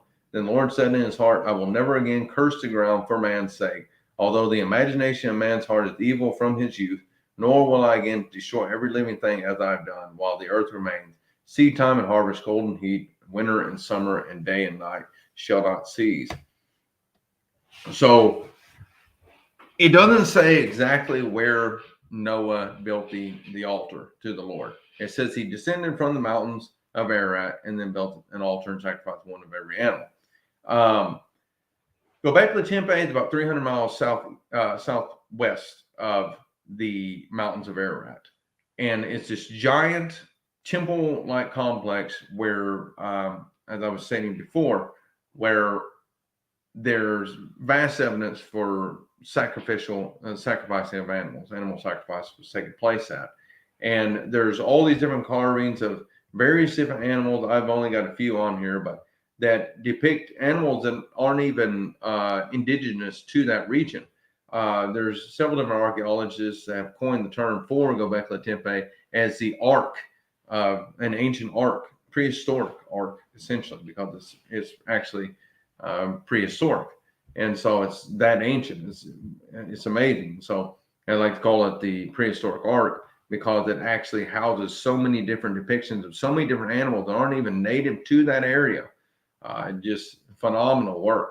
And some of them believe that there's different interpretations of what some of these symbols represent.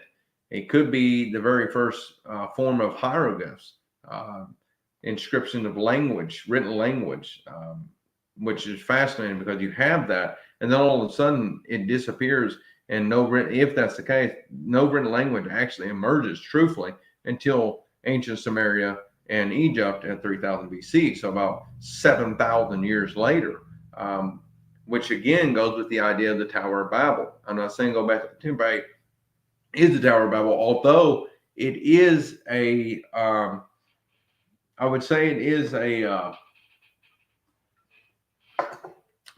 what's the word I'm looking for? I've been having lots of words here. It is a contender in that field, that's for sure. It was actually constructed beginning around 11 to 12,000 years ago, and it was it's these pillars, circles upon circles, and they would build altars. So I believe personally, as far as I can tell, if it is the altar of Noah, is that it was built and then they bury the circle and the pillars, and then they build on top of that.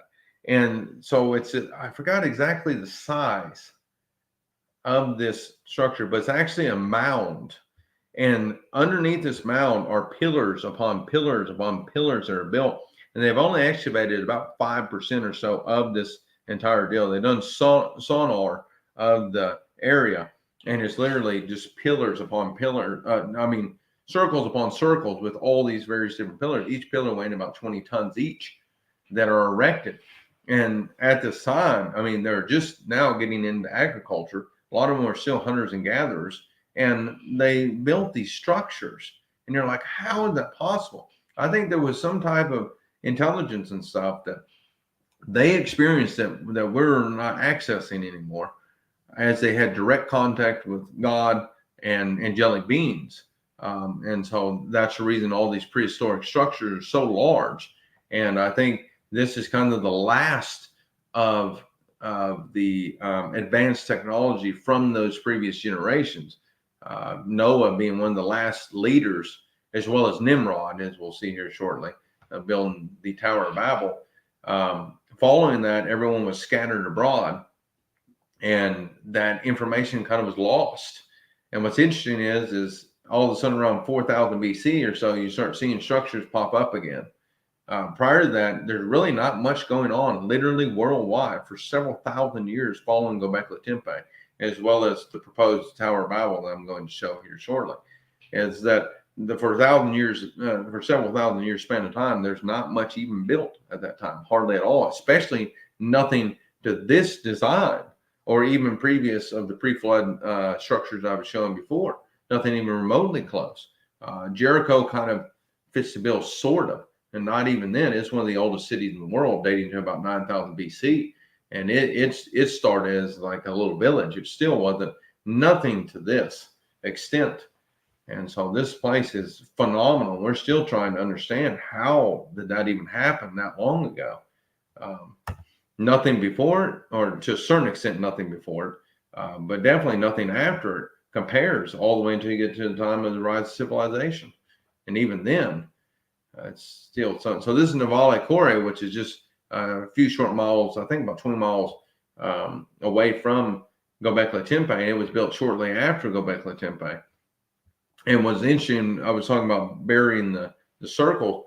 I think it was around 9,000 BC or so. Göbekli Tepe was completely abandoned, and it was deliberately buried. They buried Göbekli Tepe and then abandoned that site. So it could be a Tower of Babel scenario. It wasn't as tall as what the Bible necessarily is implying, but it was built on top of each other, and it kept building up. And then it was covered and abandoned. But there was another area as well, as I proposed for Tower of Babel, one of the very first towers ever built here shortly. So these are depictions again of the pillars. You see, this is a little one. I think it was a very small handheld side of the pillars themselves. You see the long, skinny arms and kind of arched back, strange creature. Oh, in the movie I was thinking about earlier, it popped into my head and I kind of forgot, was the ideas that we were talking about heavenly technology. You look at what's it called? Third Kind. What's that? It's a movie. Steven Spielberg, I think, directed that and produced it. What's that called? Encounter with the Third Kind. There we go. It was fascinating about that film that really strikes me as odd. Again, I'm not stating that they're angelic beings and stuff are aliens. That's not what I'm getting at. But it is interesting that, these elite type people have some information that we don't have. And they put things in films for sure. If you watch the film, at the beginning point, the children are watching 10 Commandments on the TV. And they're watching the part where it's the pillar of cloud and stuff on Mount Sinai. And it's weird how they put that in the film. You're like, why would you have all the things they put that in the film? And then at the end of the film, it has a similar scenario where, the ship descends on, the Devil's Peak or whatever it's called. And it descends on there. And one of the very first entities that comes out of the vehicle is a very tall, skinny, hunched over like creature that comes walking out of there. And that's what it makes me think of with these pillars. I mean, those skinny little arms and real like hunched on. I'm like, my gosh, I mean, are they telling us something here? These are the, a certain species of the angelic beings or something of that sort, because there's various different species of angelic beings that are mentioned in the Bible. You have the archangels, you have the cherubim, you have the Sephirim or something of that sort, and various different ones. So we don't know exactly how they look. We don't know exactly what it means. But yeah, so again, this is kind of depictions of these various different with actual faces going on. But these don't have faces; they just have a block on top. It's just amazing how they even erect it. It's just phenomenal. And alcohol. So this is another piece of evidence for Noah and the flood being around 12,000 or so years ago. The introduction of fermented beverages. Okay, I'll get into so. And Noah began to be a farmer, and he planted a vineyard. Then he drank of the wine and was drunk, and became uncovered in his tent. And Ham, the father of Canaan, saw the nakedness of his father and told his two brothers outside. But Shem and Japheth took a garment, laid it on both their shoulders, and went backward and covered the nakedness of the father. Their faces were turned away, and they did not see their father's nakedness. So Noah awoke from his wine, and he knew what his younger son had done to him. He said, "Cursed be Canaan, a servant of servants he shall be to his brethren." He said, "Blessed be the Lord, the God of Shem, and may Canaan be his servant. May God enlarge Japheth, and may he dwell in the tents of Shem, and may Canaan be his servant." So all the days of Noah were 950 years, and he died. Shortly after that, we start seeing the decline of ages. But the interesting thing about the wine idea is the fact that Göbekli, and this is another depiction. I just put this in there because this is actually a site not far from Göbekli Tepe that dates to the same time And this is the face that protrudes out of the rock that they form of whatever entity it is that they're serving at that time. Fascinating. It's just like, wow, okay. Anyway, these are some of the vats of the very first fermented beverages ever produced in the history of mankind. They're none earlier than this. And this is the earliest, and it's at Göbekli Tepe. Again, I believe that this is another piece of evidence to support the flood hypothesis of Noah and stuff being around 12,000 or so years ago. And this is where they very first did fermented beverage, because you do not hear anything about wine or alcohol at all, period, until Noah. That's when you hear about it. And so I think it's implying that he is kind of the beginning of the fermented beverage producer, so to speak. And so this is where the very first place you see the production of fermented beverages is Göbekli Tepe. So it's fascinating, all the correspondence going on there to piece together. So, and so we see the emergence of civilization. I'm trying to think.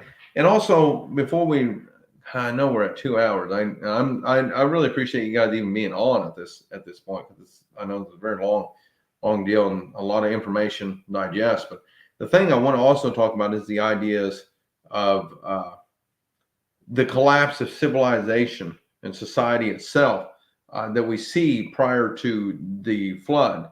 You see that wickedness, the ideas of confusion, of deviation from the way, from the ideal standard, deviation from progress itself, and it then brings about the flood and collapse of society.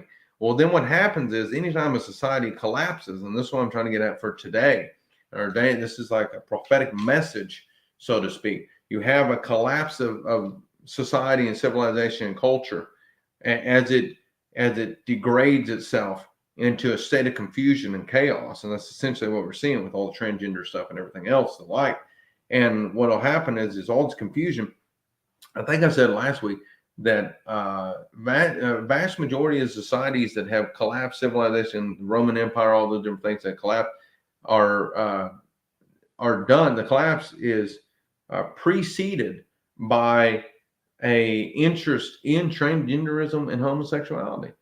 And this is what historians have stated, that they begin to delve off into these ideas, because what happens is too, it's a natural law of entropy to a certain extent, that you have these type of orders and then it begins to decay and descend into chaos. And that happens not only with civilization, we see that happen with everything in life, even according to the second law of thermodynamics, with the ideas of everything running out of energy. So it's a state of order, and then it descends and then eventually burns out and collapses upon itself. Stars do the same thing, especially depending on their size. If they're large stars, they'll collapse and well, some of them form black holes, but some of them form supernovas. And then ours is too small. It'll actually form into a red giant and then go into a brown dwarf. But anyway, so you have this stable, this stability going on that ultimately decays and descends as ideas are instantiated. And the only way that I would say the only antidote to that is to continuously, again, as a society is dual hemisphere, figuratively speaking, because it's humans that have dual hemispheres that are making up the society. And we have to be able to graft in new information and update our model and see what is correct. What happens, though, is oftentimes, as far as I can tell, especially what's going on now, is a complete eradication of traditional ideas in and of themselves, which is very bad. Nothing good comes from that. You need a foundation in which to work from. And the traditional ideas that are embedded within our society are essential for its functionality, and it functioned like that for so long, and we need that to be rooted, and we need to be seeking proper progress is that of taking progressive ideas, especially within science, and seeking to map those on and work those things out. Ideas of quote unquote creative ideas of transgenderism, homosexual, all these different things. I could go into that. I'm not going to right now because we only have enough time to do that. I will hopefully in a future segment, which hopefully YouTube and Facebook won't block me in due process for saying something. But it's not progressive ideas. That's not progress. That's chaos. There's difference. There's a stability and chaotic element to both order and chaos that can actually be split into themselves. They can be divided themselves. Not only is reality divided into chaos and order, but chaos and order themselves can be divided into proper and improper modes of chaos and order, progress and proper order, or tyranny and chaos. And so this is, it's very, I'm going to get into that here later on, but it ultimately, what happens is society collapses, civilization collapse, ideas collapse. And then what happens is they gather pieces and form a tyranny. And that's essentially what the story of the flood and then the formation of the Tower of Babel represents, is you take the pieces of chaos and hurry up and quickly form this tyranny. You see the same thing with Soviet Union after they overtook the czars, and they overtook that whole system. It was utter chaos. And then they took those pieces and formed it together into this tyranny. And unfortunately, I feel that the world, especially with the idea of the World Economic Forum and the UN, what they're trying to do is all this chaos going on, and then they're going to come in. We have the solution. That's essentially what the Antichrist will do as well. Peace and safety, peace and security. We're going to come in and we're going to instantiate these new rules, this new world order that's going to be stable, but it's going to be a tyranny, and it's going to suck the living life right out of you. Just same thing with the Roman Catholic Church, what happened with them as well. Christianity was new. It was, going through, it was forming, it was growing. And then, all of a sudden they took a hold of it and created a tyranny out of that. And so it's a similar parallel. Anyways, Cush begot Nimrod. He began to be a mighty one on the earth. This is the one that runs Babel, the Tower of Babel. He was a mighty hunter before the Lord. Therefore, it is said, like Nimrod, the mighty hunter before the Lord, in the beginning of his kingdom was Babel, Erech, Akkad, and Calneh in the land of Shinar. To Eber were born two sons. The name of one was Peleg, for in his day the earth was divided, which the word the earth was divided there's actually in Hebrew, Peleg. And his brother's name was Joktan. And I believe what is, some traditionalist interpretations have been, well, it's the division of the earth from the continents. It's like, no, there's no evidence for that whatsoever. What I believe this is you go from Nimrod, which is Tower of Babel, and then several thousand years later, you have Peleg. Like I said, there's gaps in the genealogies, and I'm just fixated on these two characters in particular. Peleg is the emergence of civilization, maybe even as early as 4,000 years ago. That's when Sumer and Egypt began to kind of come together and collaborate. The little tribes that were making those little civilizations up. But written language stuff didn't merge to about 3,000. That's when they actually began to have kings. Both of them had kings and stuff at around the same time. It's phenomenal. Both them, separated by several hundred miles, actually did that. Anyways, so I think that's what it's referencing to. The earth was divided into kingdoms, into the emergence of civilization itself. Tower of Babel. Man, okay. Now the whole earth had one language and one speech, and it came to pass as they journeyed from the east that they found a plain in the land of Shinar, and they dwelt there. Then they said to one another, "Come, let us make bricks and make them thoroughly." They had brick for stone, and they had asphalt for mortar. And they said, "Come, let us build ourselves a city and a tower whose top is in the heavens. Let us make a name for ourselves, lest we be scattered abroad over the face of the whole earth." But the Lord came down to see the city and the tower which the sons of men have built. And that's fascinating too, again, with the idea of technology came down, implying from, higher up. So, and the Lord said, "Indeed, the people are one, and they all have one language, and this is what they begin to do. Now, nothing that they propose to do will be withheld from them. Come, let us go down and there confuse their language, that they may not understand one another's speech." So the Lord scattered them abroad from there over the face of all the earth, and they ceased building the city. Therefore its name is called Babel, because the Lord confused the language all the earth, and from there the Lord scattered them abroad all over the face of all the earth. What's fascinating is we're actually literally creating a Babel society, a civilization, a global civilization right now. The predominant language in the earth is English. Everyone is beginning to speak the same language at this point, worldwide, and so we're coming closer and closer to pretty much a one world currency. We're already pretty well there. You can take your debit card today and go purchase something over in China. It's literally we are there. It is a Tower of Babel situation once again, but on a global scale, and so. Scattered. Okay, there's a couple of things. Well, first off, this is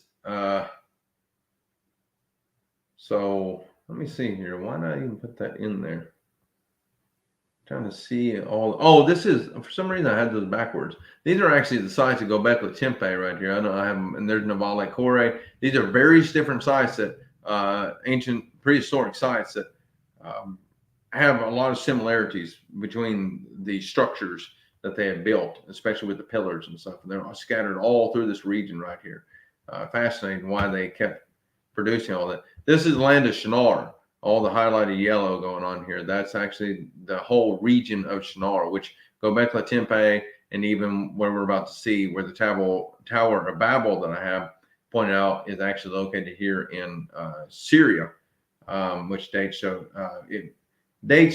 about 9500 BC. There's an initial construction, and then was abandoned in 8000 BC. This is it, Tel Kiramal, which is actually meaning caramel mound or caramel mount because of its color. And so this is the world's very first tower that was ever built. These are excavations here, and I forgot exactly how high it reaches. I cannot remember, but it was all of a sudden out of nowhere abandoned in 8000 BC.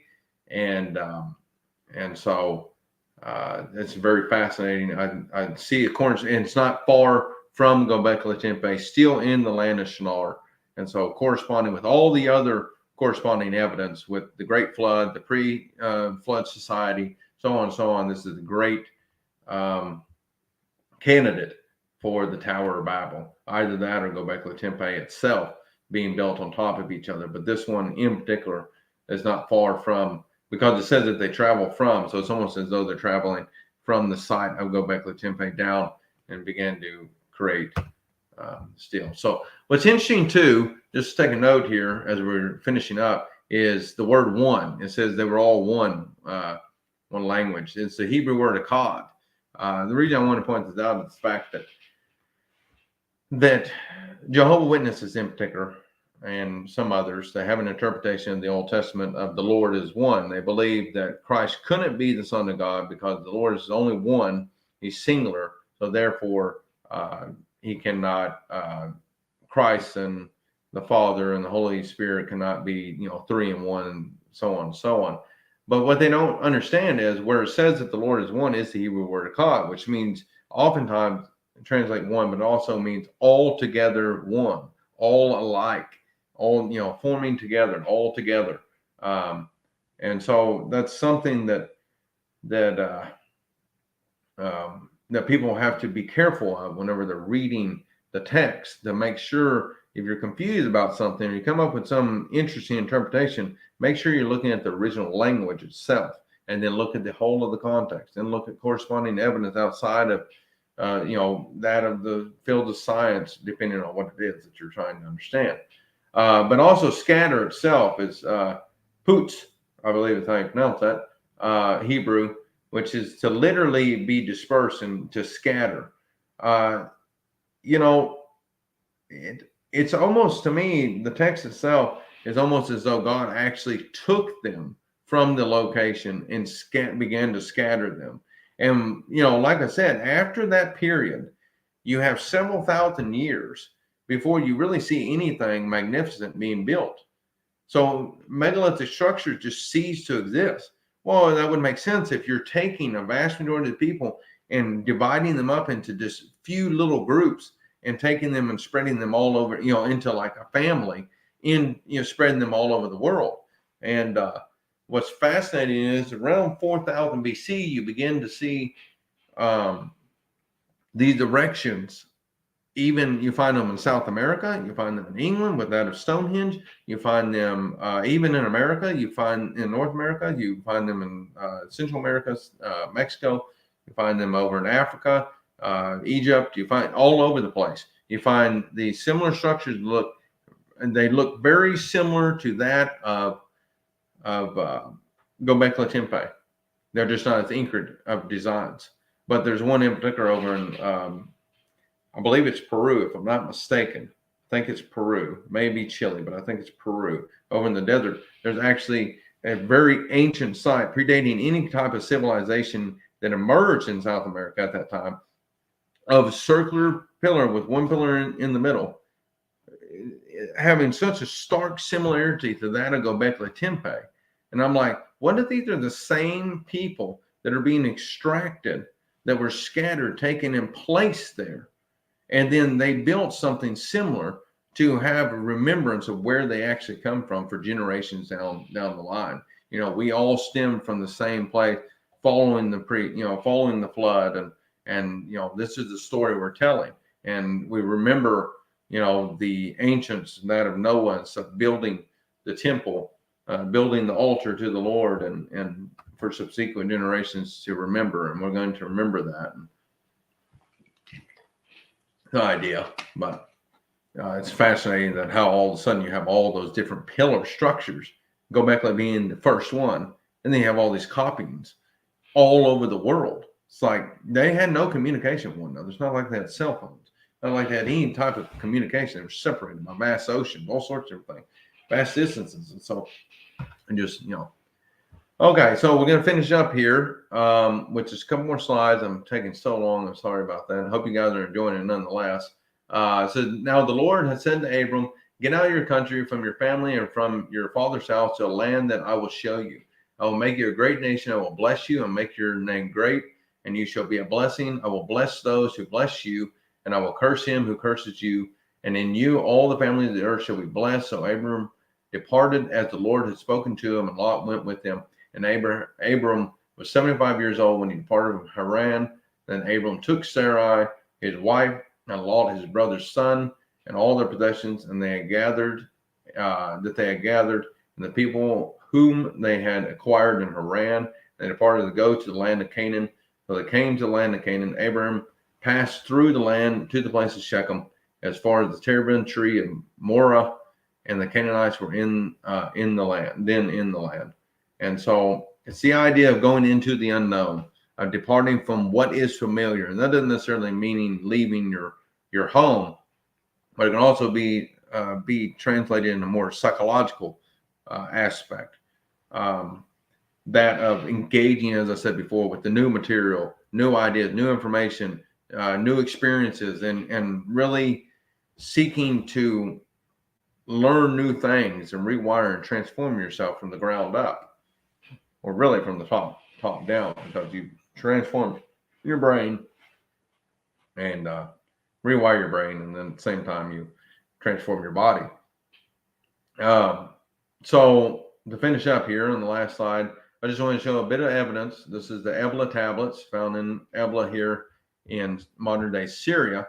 This is actually, this is where Abram traveled from, up through here, and then he came down through Ebla. And what's fascinating about these tablets is there's about 16,000 clay tablets they have found, all written in Sumerian cuneiform, which is a wedge. They wedged them into clay tablets, and they had all these different symbols and stuff that had different meanings. And so it says they were discovered in the late 1970s. And what's fascinating is it mentions they're really documents, is what they are. A vast majority of them are documents telling of people and places and monetary exchanges and things of that nature. And it mentions Sodom and Gomorrah. It also mentions Abraham, mentions Israel, and it also supposedly mentions Jerusalem prior to its actual formation. But Jerusalem was actually inhabited. It wasn't called Jerusalem at the time. I'm not sure exactly how to translate this, but anyway, they had these figures that were, especially Abraham and Israel and Sodom and Gomorrah. This is the big thing that I'm trying to get at, is the mentioning of those names in particular. And that's the exact place that Abraham traveled through. It's the fascinating thing that these tablets were created in between 2500 and 2100, I believe, BC, predating the traditional date of Abraham. Abraham, according to traditional dating standards, did not come into existence until about 1900 BC. So what I believe this is referring, and some of the tablets they have shown actually date as far back as 2700 to 2800 BC. If that's true, that's around the time that I believe Abraham actually existed, much, much earlier, about 1,000 years earlier than traditional dating standards. And we'll go into more of that next week with the idea of Exodus being 1,000 years earlier than traditional dating and all the evidence that actually corresponds and supports that hypothesis. So there's actually quite a bit of evidence. It's going to be very fascinating. And I got a lot of work ahead of me putting together slides. So I really do appreciate you guys staying on as long as this was. Please like and share. Again, if you'd like to support financially, you can by donating to PayPal. Links in the description. There's also some of the books that I recommend. I'll recommend some different ones next week, at least some. And I really appreciate all your support, guys. And if you have any questions, you can ask the question. I know I kind of need to get home. But if you guys have any actual questions, I'd be more than willing to sit here and answer them right quick. I go ahead and make my screen bigger for a second. But yeah, so a lot of information. But again, I hope you guys really enjoyed it. I really appreciate it. And feel free to reach out with any questions. I know it's not quite as busy this time, so I don't think we have any real questions going on at this particular point in time. So reach out, get home, get with the kiddos, and try to get some rest and have an early day tomorrow at work. So wish me luck on that. Hope you guys have a great week ahead. At least we're kind of enjoying some of the cooler weather, especially here in Texas. Definitely pretty nice. And yeah, so thank you all again. Hope you have a wonderful week ahead. God bless all of you. Much love to everybody.